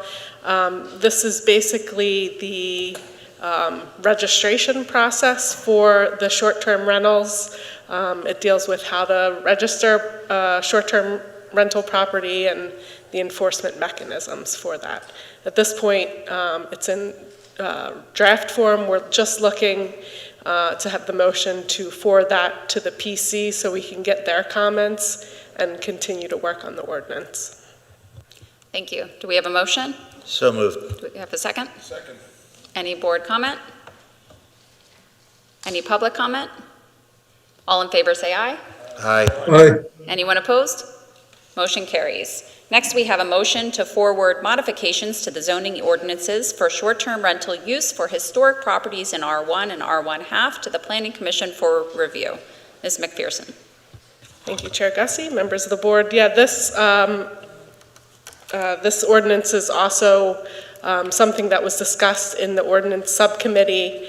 I think as part of the approval process of the short-term rental ordinance, there was questions on if we would further expand the use. I think after talking with the subcommittee, we had thought that it would be best to have in the historic overlay district for properties in the R1 and R1/2 districts. Again, this is a draft ordinance. We're just looking to make the motion to have the Planning Commission review that ordinance. Thank you. Do we have a motion? So moved. Do we have a second? Second. Any board comment? Any public comment? All in favor say aye. Aye. Aye. Anyone opposed? Motion carries. Next, we have a motion to forward zoning amendment and map change for self-storage units at 1340 Sweetsford Road to Planning Commission for review. Ms. McPherson. Thank you, Chair Gussie, members of the board. Yeah, this zoning ordinance change was actually brought on by an applicant. They are looking to put a self-storage unit at the property at 1340 Sweetsford Road, which is the old Sims building, the mainline sports property right now. As part of that, when we looked at the application, there really isn't a definition of self-storage in our ordinance. Previous zoning allowed it in the warehouse district, but we wanted to kind of better define that. It's actually going to be allowed in the same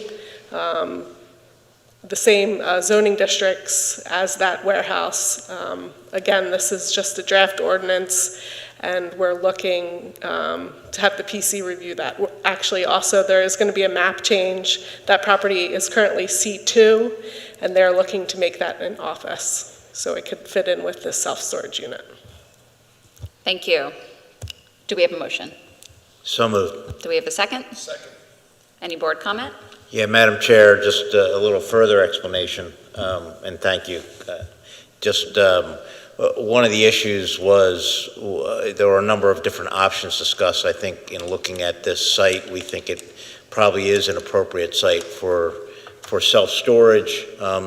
There was some thought about adding self-storage to some other zones, and then we realized that since warehousing storage is already allowed in office, and this site happens to be already adjacent to the office zoning district, it made sense rather than adding this to other districts and potentially having unintended consequences to just slightly extend that zone to cover this property and serve the purposes of this development and maintain essentially the current status quo in the ordinance. Thank you. Any other board comments? Any public comment? All right, all in favor say aye. Aye. Anyone opposed? Motion carries. Next, we have a motion to approve application for minor subdivision at 1509 Les Boutelier Road. Ms. McPherson. Thank you, Chair Gussie, members of the board. Yeah, I think both Supervisor Miller and Wysocki mentioned this project. It has gone before both the zoning hearing board and the planning commission. It is a minor subdivision. The two lots exist currently on one lot, and they're looking to subdivide that, so each property, each house has its own parcel. They needed to do that in order to sell the property. There's actually a life estate on one of the properties. That resident can live in the property for their entire life, and then the second property is the one that's being sold. They will actually own both of the properties, but in order to get their financing, they had to have separate lots. So I guess this is a motion to approve this subdivision application. I will actually make one change. The plan that you guys received during the planning commission, there was discussion on a sidewalk access easement that's just south of the tennis courts that the OLC owns. After discussions with both the applicant's attorney and Patrick McKenna, it was thought best to remove that because it's really not an easement. That is private property. There's no one actually accessing that, so there really is no need for the easement. So any approval that the board would make would have that condition that that easement would be removed from the plan. Thank you. Do we have a motion? So moved. Second. Any board comment? Any public comment? All in favor say aye. Aye. Aye. Anyone opposed? Motion carries. Next, we have a motion to ratify a letter of support for township stormwater applications submitted to Chester County on May 16th for ARPA grant funding. Mr. Burgo. Madam Chair and members of the board, this letter tonight is basically a letter of support signed by the chair and the vice chair for support of 4 stormwater projects. The grant applications were due on the 16th of May, and the prices, the grant asks were anywhere from $200,000 upwards of $2 million. So we had quite a ask for the 4 projects. The board and the vice chair and the chair did support these projects, and we're just bringing them to the board just because of the timeline. We didn't have time to get them on the prior meeting because of the due dates. So they are good projects. They are planned for the future. Some of them are already in our capital plan, and we have at least 2 new projects that they would be in there as well. So we do. I'm just asking for the board to ratify those tonight. Thank you, and I know it was a lot of work to put those applications together, so thank you so much for putting in the time for that. Do we have a motion? So moved. Do we have a second? Second. Any board comment? Any public comment?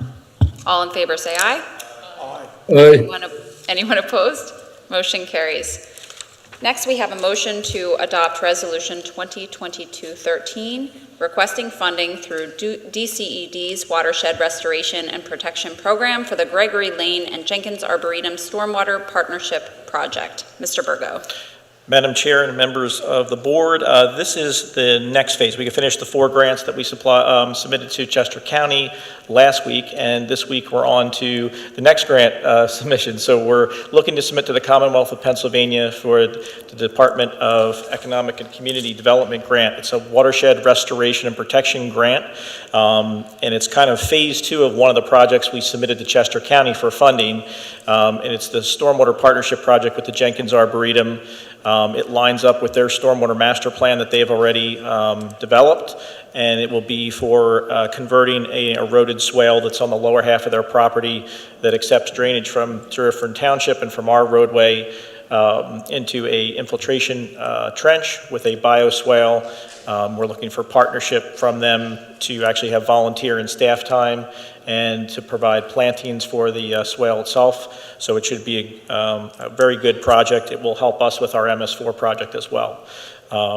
And this resolution has 2 parts to it. One, it's the basically the note that we're going to submit this to DCED, and then second, it identifies William Martin and myself as officials to execute further documents for this grant in the future.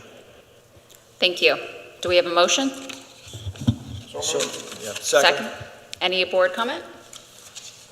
Any public comment? Okay, this one's a roll call vote again. Supervisor Miller. Aye. Supervisor Humble. Aye. Supervisor Holt. Aye. Supervisor Wysocki. Aye. Supervisor Freed. Aye. Supervisor Basker. Aye. And I vote aye. Motion carries. Next, we have a motion to approve the following letters for the township for a DCED grant application. 2022 Watershed Restoration and Protection Program for Phase 2 of a Stormwater Management Partnership Project located at Jenkins Arboretum property, funding commitment letter, and project letter of support. Mr. Burgo. Madam Chair and members of the board, as part of this DCED application, there are several letters and information that we need to have from different entities. The board is being asked for 2 things. 1, a project letter of support for the project, which we provided in the packet, and 2, a letter of funding commitment. As part of the grant, there's a 15% commitment on funding. We've packaged both Phase 1 and Phase 2 together in our application. So the way it basically has been laid out is Tredyffrin Township has a match in our Phase 1 application that we submitted to the county as under the American Recovery Act, and we have a match that will be in the future years of 2023, 2024. That would cover the 15% match we're talking about. In addition, the Jenkins Arboretum will have match for the plant materials, soil, mulch, and the volunteer time and staff time. And the township itself will have the match for the money for the Phase 1 project in Gregory Lane. and then the remainder we'll be asking for in the DCD or the Chester County ARP. So we have a nice breakdown, 4 different partners in there, but we're asking for a funding letter of commitment to be able to submit to DCD, so it shows that the board is supportive, and we'll look to put that funding in the future 2023-24 budgets. Thank you. Do we have a motion? So moved. Do we have a second? Second. Any board comment? Second. Any public comment? All in favor say aye. Aye. Aye. Anyone opposed? Motion carries. Next, we have a motion to approve sale of excess vehicles and equipment. Mr. Fitzgerald. Thank you, Madam Chair, members of the board. As the township replaces vehicle and equipment, the unused vehicles and equipment are sold. We do all this on municipal bid. We were on the auction that began on May 3rd to lower the auction results. We respectfully request the Board of Supervisors to approve the following bids received through municipal bid as we listed below. We had a total of 6 items, and they were sold for $34,911. Thank you. Do we have a motion? So moved. Second? Second. Any board comment? Any public comment? All in favor say aye. Aye. Anyone opposed? Motion carries. Next, we have a motion to reject Mega Cleaning Services bid. Oh, did I skip one? Motion to approve purchase of wash bay equipment. Mr. Fitzgerald. Sorry Thank you, about Madam that. Chair, members of the board. Staff is requesting board authorization to purchase the equipment necessary for the wash bay in the new Public Works building that is currently under construction. The equipment is necessary so the township is compliant with DEP requirements, and it was included in the budget for the building. Staff conducted an exhaustive search of vendors and only found one who was responsive. The vendor we are recommended using was the same vendor used by Westtown Township when they constructed their building. The total cost of the equipment is $23,035. Thank you. Do we have a motion? So moved. Do we have a second? Second. Any board comment? Any public comment? All in favor say aye. Aye. Aye. Anyone opposed? Motion carries. Now we have a motion to reject Mega Cleaning Services bid for janitorial services at the Township Complex. Mr. Fitzgerald. I'll actually handle it. It's all right. Mr. Duraco. Thank you, Madam Chair. I'll actually kind of just explain, this item and the next item on the agenda. That way we can speed things up a little bit. Staff is recommending rejecting the bid for Mega Cleaning Services. They're our current cleaners. We've had a slew of performance issues since they've been our cleaners, which is the reason why we went out to bid again. Their bid was $34,800. The next bid for the Township Complex, next lowest bidder, responsible bidder, was Citywide Facility Solutions of Greater Philadelphia. Their bid's for $42,108. And then for the library, Citywide was the only bidder for that, and their bid was $60,588. Happy to answer any questions that the board might have. Thank you. Do we have a motion? So moved. Second. Okay. Second. Any board comment? Any public comment? All in favor say aye. Aye. Anyone Aye. opposed? Motion carries. And now we have the motion to approve the proposals from Citywide Facility Solutions, Greater Philadelphia bid for janitorial services at the Township Complex and at the libraries. And we have already heard about it. So do we have a motion? So moved. Do we have a second? Second. Any board comment? Any public comment? All in favor say aye. Aye. Anyone opposed? Motion carries. Now we have a motion to approve the agreement between the Township and La Cabra Brewing Company to provide a beer garden in Wilson Farm Park for the following events: Movie Night, June 3rd, Chico's Vibe Summer Concert, July 21st, and Community Day, October 8th. Mr. Duraco. Thank you, Madam Chair.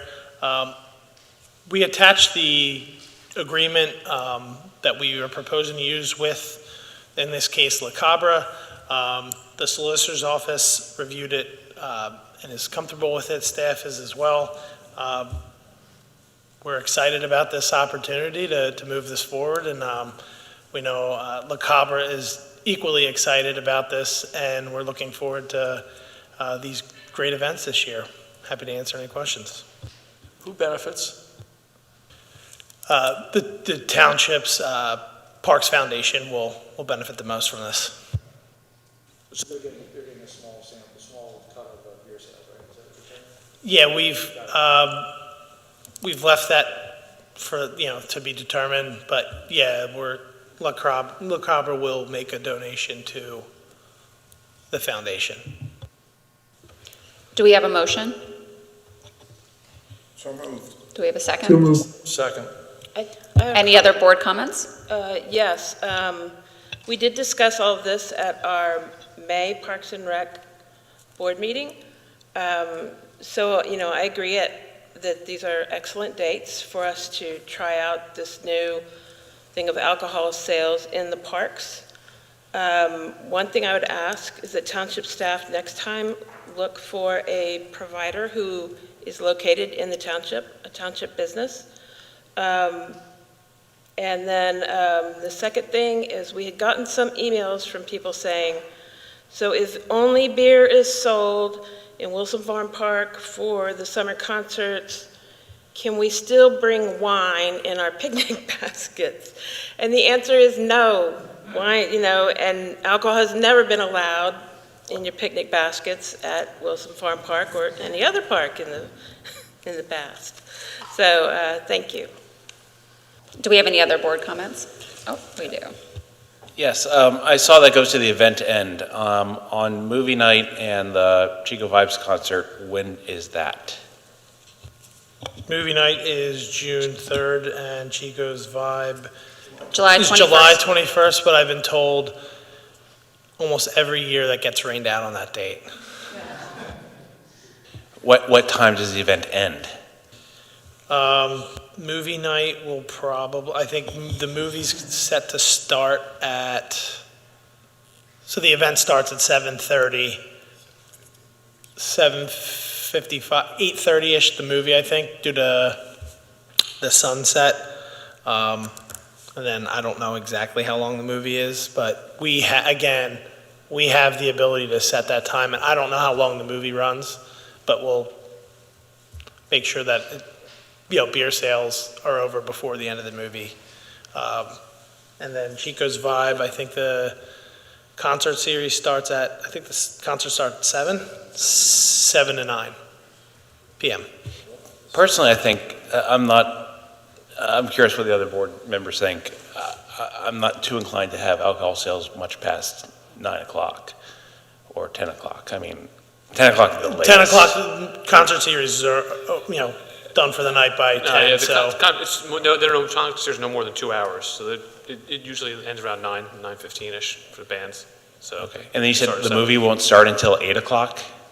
So yeah, people, the start of the movie night, people getting there, there'll be popcorn, will be 7:30, and then...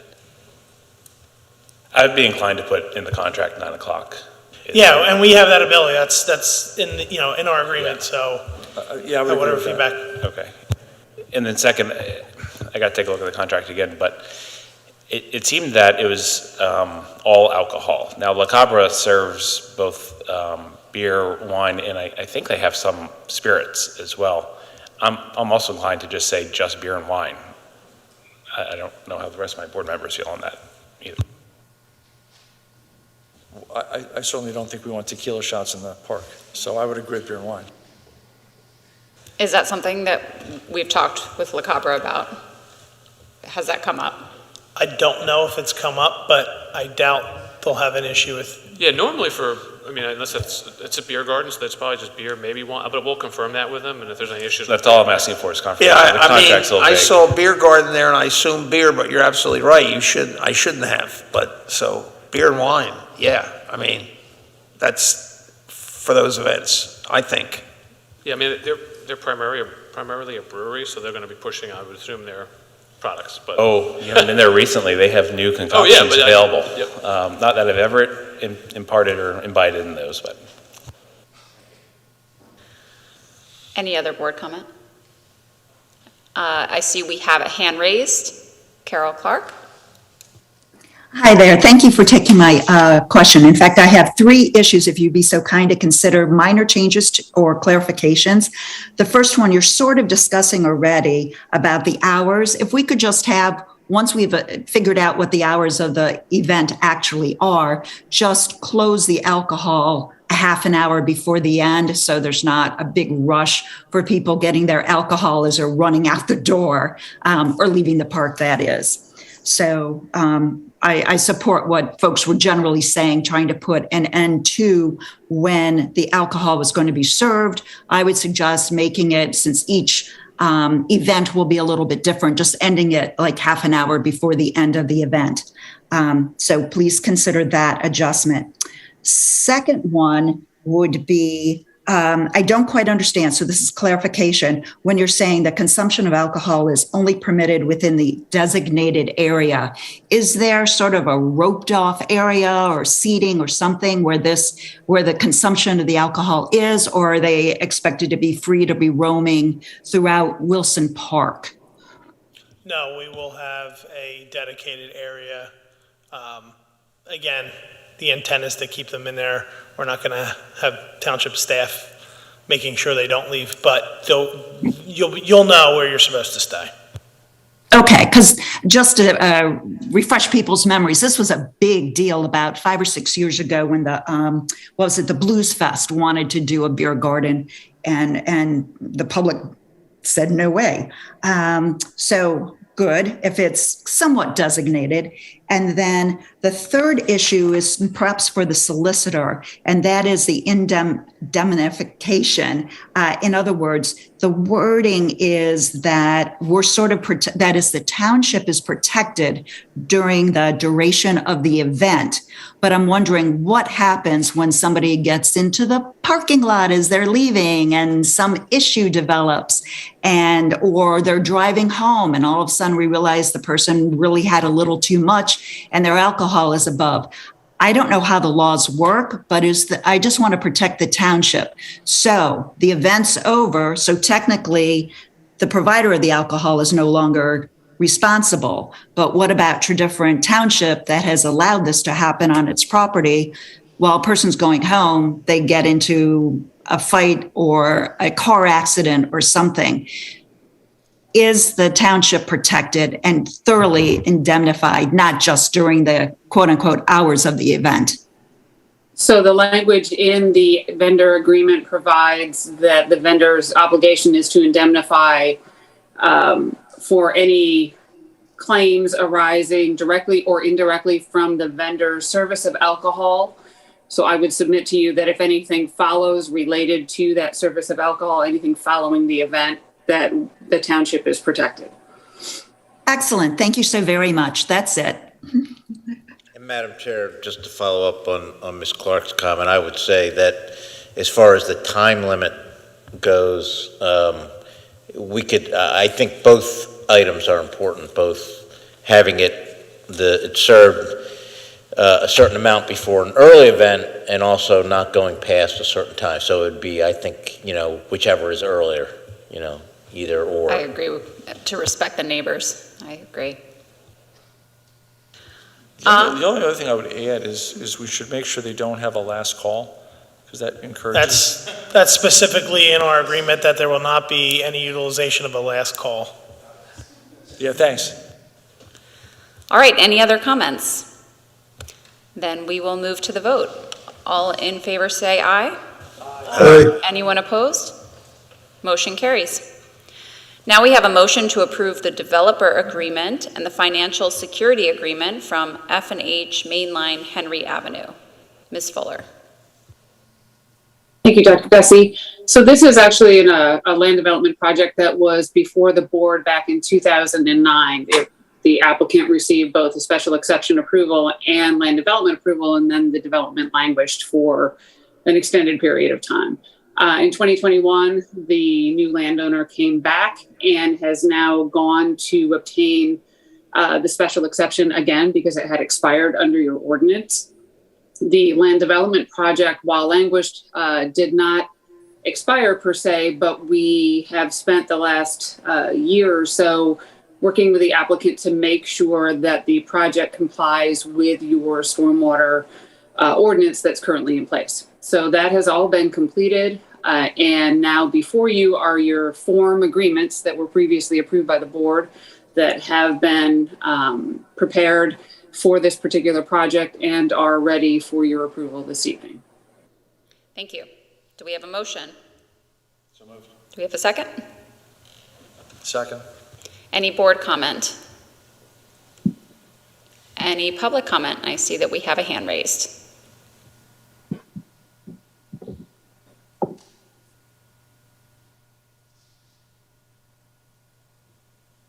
Are you there? Ma'am, can you hear me? Yes, we can hear you. Thank you. Good evening, Board of Supervisors. My name is Glenn Minacci, and I represent the owners of the Homeowners Association immediately to the north of the project, and more importantly, immediately downhill from the project itself.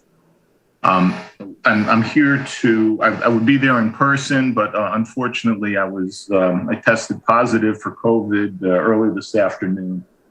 So I thought perhaps proceeding this way would be the more advisable point of view.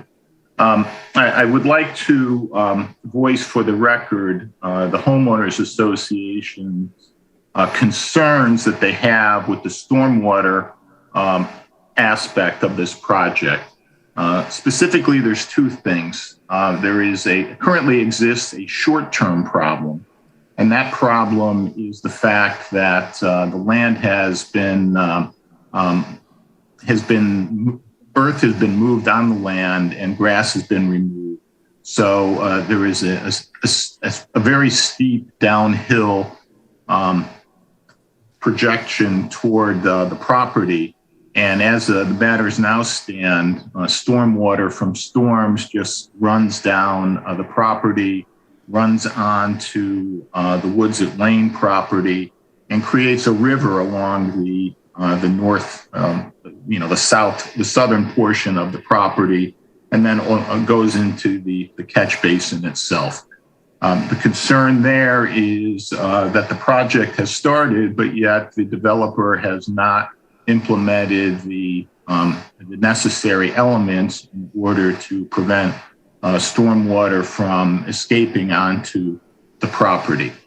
The second element that the Homeowners Association has is with the actual development itself, and specifically the subsurface infiltration basins that are part of the development plans as far as we're aware.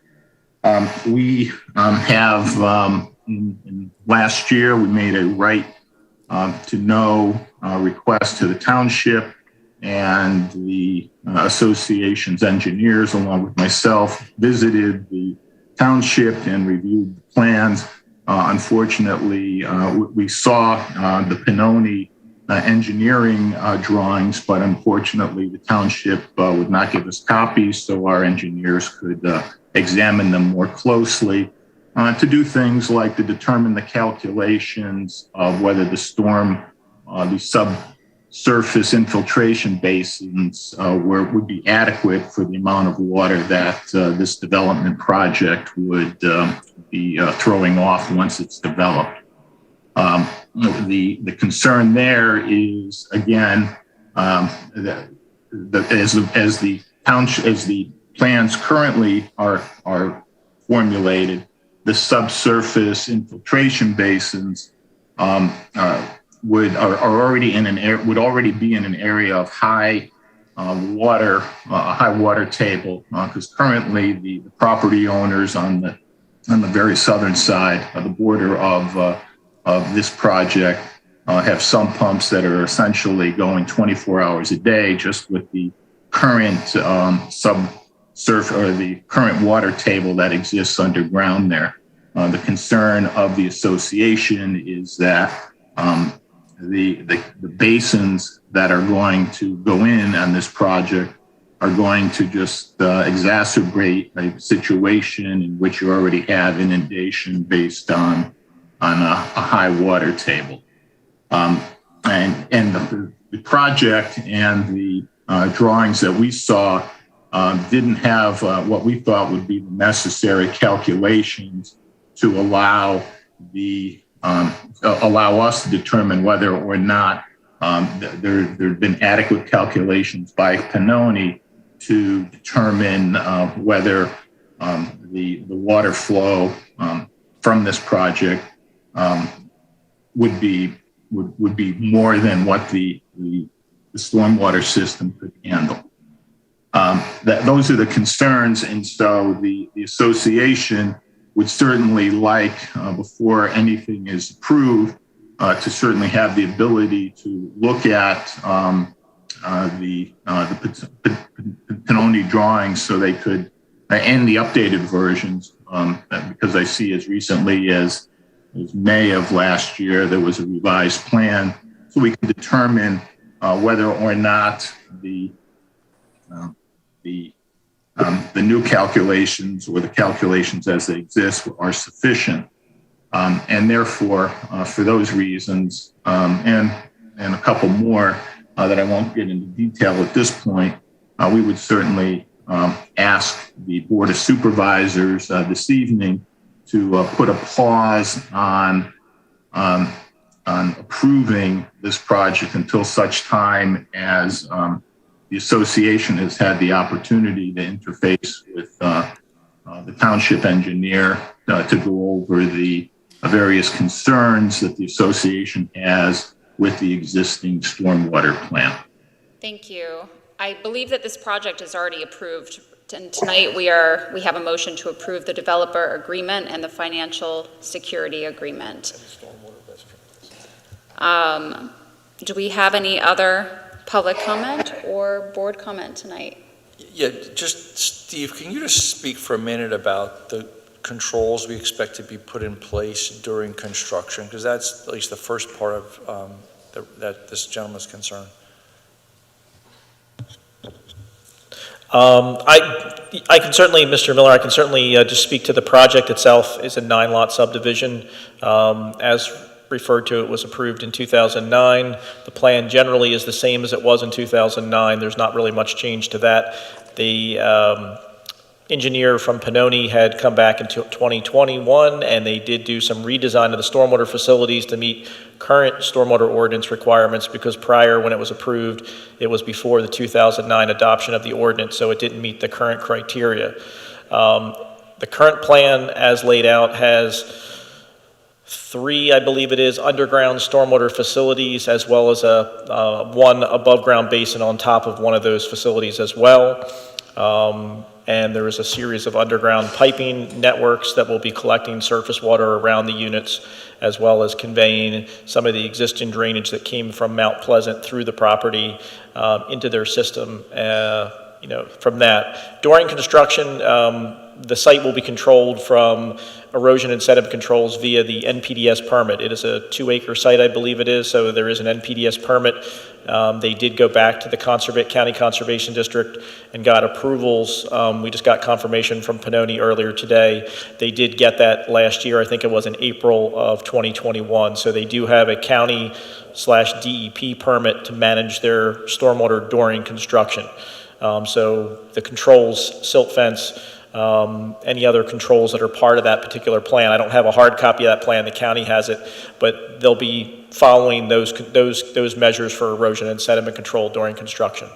But so who should they be talking to if those controls aren't in place now? Because that seems to be what he's implying. This gentleman's implying. Right now there's no active construction until they get all their agreements done, and until the county and the township has a pre-construction meeting for the site. There's no active construction. There's nothing for demolition. The homes were demolished that were on that property going back to 2007, 8, or 9. So it's been a number of years. So there's no active construction.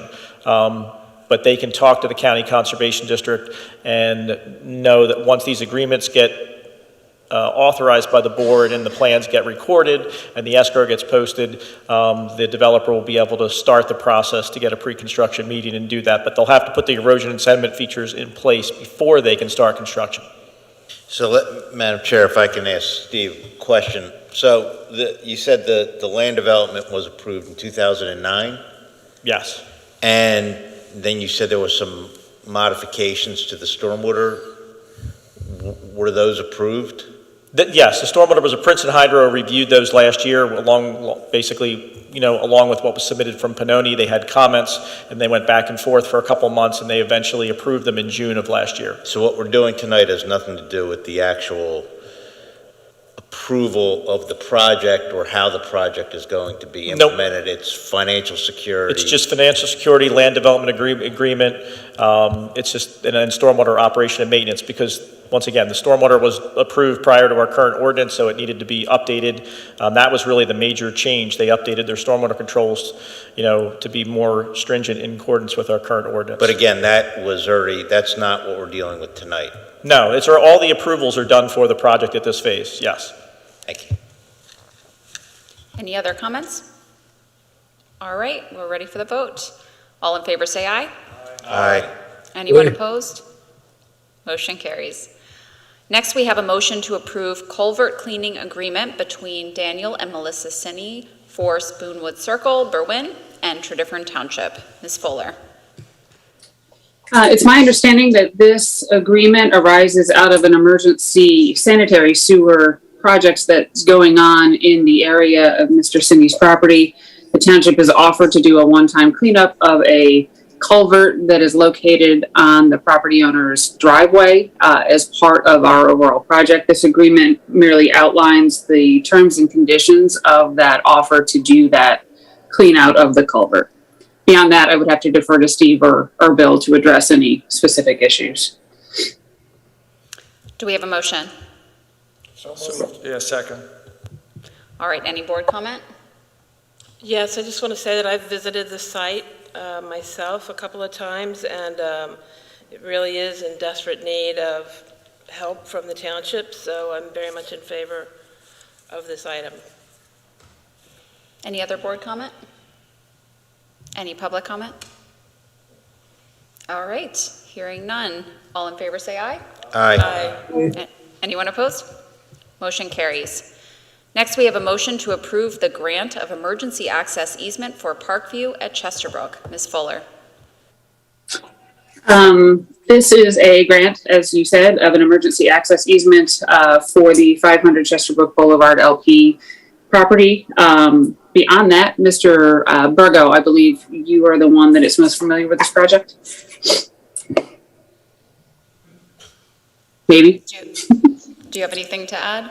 No, the only thing I would add with this particular easement is that the developer changed the location during construction of where the emergency access was. That's why this easement agreement needs to be redone, and it just changes the lots where the access is. It is in place already today, so it's just really a formal easement to codify that, make sure it's identified on the plans going forward.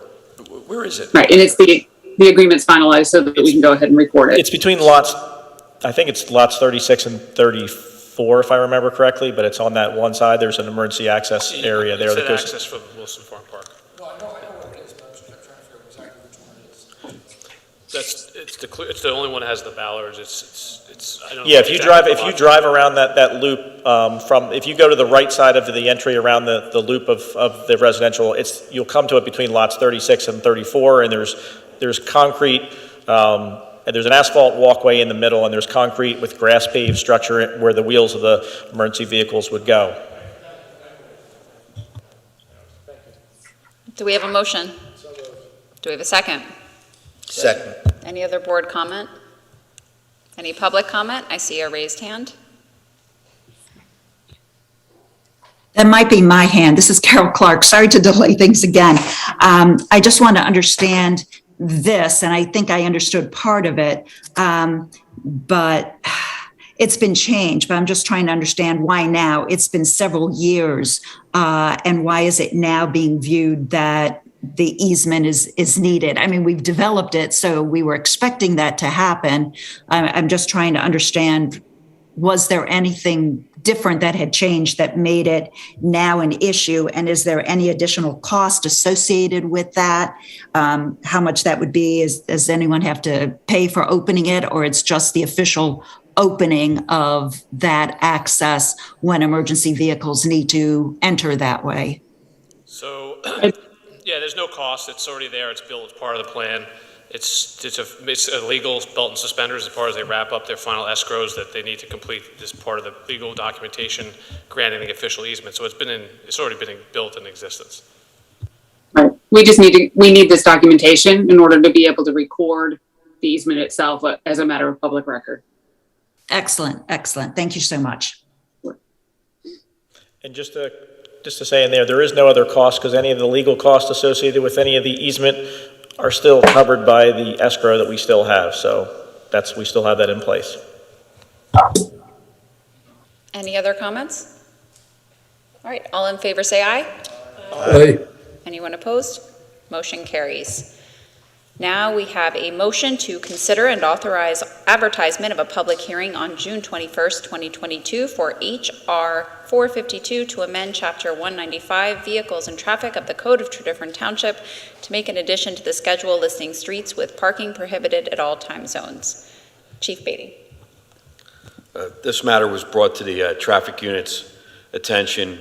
Sergeant Islip went out and checked on it. It was a parking complaint on Fairview Avenue. As he researched it, he found there was some signage missing, and actually ordinance was not in place that was thought to be there. So he's recommending the parking prohibitions that are before the board on this ordinance from Fairview Avenue south, 364 feet towards Henry Avenue, just because of the size of the roadway and to provide for safety for that community. Thank you. Do we have a motion? So moved. Do we have a second? Any board comment? Any public comment? Do people actually park on the street? I mean, it looks like a little bitty street doesn't really go anyplace. That's the problem. Somebody did, and there was no way to get around it, and it's pretty much, that was the problem that happened. So it was impassable. Oh, it's just such a small street? Yes. Got it. Thanks. Any other comments? All in favor say aye. Aye. Anyone opposed? Motion carries. Now we have a motion to approve release request 2 for Mine Road Partners LP, Berwyn Sports Club, in the amount of $383,063.60, balance remaining $433,902. Mr. Burgo. Madam Chair and members of the board, this release is for Berwyn Sports. It covers a variety of items that have been installed with the project to date, including curbing, landscaping and tree installation, retaining walls, light pole installations, pavings, stormwater management, erosion and sediment control, as well as grading, clearing, and grubbing. So this has been inspected. We got a recent inspection. They've done a lot of work on the site, and they're moving along towards completion. And we would recommend the amount of $383,000, 63.60. So for release. Thank you. Do we have a motion? Second. Any board discussion? Any public comment? All in favor say aye. Aye. Anyone opposed? Motion carries. Now we have a motion to approve a partial release request for Tredyffrin East Town School District in the amount of $1,698,315.88, balance remaining $296,744.12. Mr. Burgo. Madam Chair and members of the board, this release request has been reviewed, and once again, we are recommending a partial release with a couple holds still remaining for contingency and a couple of other things for site stabilization and some minor items that the school district is still working with their contractor to hopefully fix sometime in the near future. Maybe this year, maybe next year, who knows? It's taken a long time for their contractor to respond, but maybe they'll get to it at some point soon. Thank you. Do we have a motion? So moved. Yeah, second. Any board comment? Public comment? All in favor say aye. Aye. Anyone opposed? Motion carries. Now we move to new matters. Any board member new matters? Any citizen new matters? Oh, we have a board member new matter. I do. The Finance Committee minutes yielded some interesting tidbits this week, which I just wanted to go over a little bit. The first one being, I saw the police requested for next year's budget 2 additional officers, and that the committee supported 1 additional officer. That 1 additional officer request had been out there for a while, and it seems that the police department realized you got to ask for more to get some. But I know that the 1 officer was for transit-related duties, and I wanted to know what that additional request for a 2nd officer was about. Thank you. Back from the 90s through 2008, the Tredyffrin Township Police Department had 50 officers. After 08, declined down, we're at 42. One of the things that we were hoping to move forward with was to increase the size of our traffic safety unit to make it a full platoon level. Platoon level for our police department is a sergeant, a corporal, and 3 officers. Right now, in the traffic unit, we have a sergeant and an officer with one of the other members, corporal, ready to move in, but reassigned for an injury. So we're really working with 2 right now, but technically there's 3 in that unit.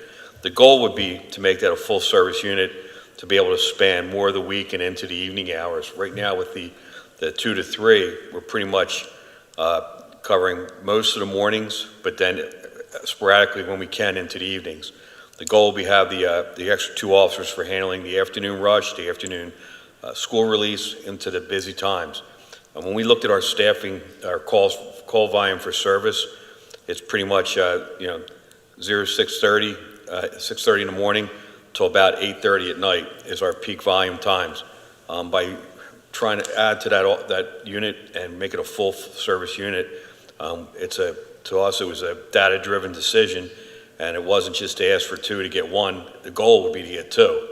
Understanding economics and whatnot, we're fiscally responsible, but we think the appropriate number to staff the police department, given the population, calls for service, and as we're coming out of this decrease in call volume from the pandemic, we're back up to being, activities levels are up to, they're increasing, and that's why we asked for the 2 additional to get to 44 and to make that a full service unit. Any other questions specific, I'd be glad to elaborate. No, that answered my question. I always knew there was a request out for 1, which I definitely supported, but now seeing that request for 2 really caught my eye. So I thank you for bringing that to our attention, to the board's attention, and for sharing that tonight. My second question kind of followed up on Supervisor Humble's comment earlier on the libraries. And I noticed that we were going forward with increasing the part-time wages from, I guess, 13 to at a floor of 15. Would that be correct, Joe? That is correct. What Supervisor Humble mentioned earlier was that, the part-time wages were at 13. The Finance Committee felt that the fact that we're still not operating at a full schedule at the libraries, that the current budget could handle going up to $15 an hour for some people and $18 an hour for, I think, people with MLS as well. So we're going to make that change. We spoke today with Chris during our staff meeting, let him know to go ahead and implement those changes. So we'll see how long that takes for him to implement that. Additionally, Chris had requested a couple of increases for a couple of his staff members to bring their salaries up. So that'll be implemented for the 23 budget as well. And then going back to the part-time budget real quick, if we feel like we might not need an increase in the overall part-time budget, again, based on the hours that we're working, but we'll be watching that over the next couple of months to see if a small increase might be needed, but at this time we don't think one is. And can you speak real quickly about the request Chris had for a full-time staff member at Paoli? So at this point, the Finance Committee didn't support that measure. Given the status of the library at Paoli, we have a lease coming up in a couple of years. And so there's just uncertainty on whether or not that lease will even be renewed by Wells Fargo. And so that along with I think the total cost just wasn't supported. So wait, what was this full-time staff member supposed to do? Is it going to impact hours of the library by not having this individual? I don't remember off the top of my head if it was, I don't necessarily. Circulation. It was going to be a circulation, but I don't necessarily think it was going to impact the operating hours. I think it would have helped, but. I don't remember seeing that. I think it was to have a third full-time employee but not necessarily change the hours. I don't think there was anything that focused on, mentioned any effect on hours. That's one. And two, I forget the designation of it. Obviously, there's the director, the Paoli director, Bev Michaels, and there was someone else. Children's librarian. The children's librarian was doing that, and a little bit of time that didn't impact. That was what I heard. That did not impact her attention to her primary duties with the children. In other words, she could do a few other duties, and everything was being handled well. And we just decided after getting all the information, we didn't think that a circulation person was needed at this point. So. And just the last to follow up on the libraries are all the libraries open for the hours that they were pre-pandemic yet, or are we trying to get there? I think we're still trying to get there.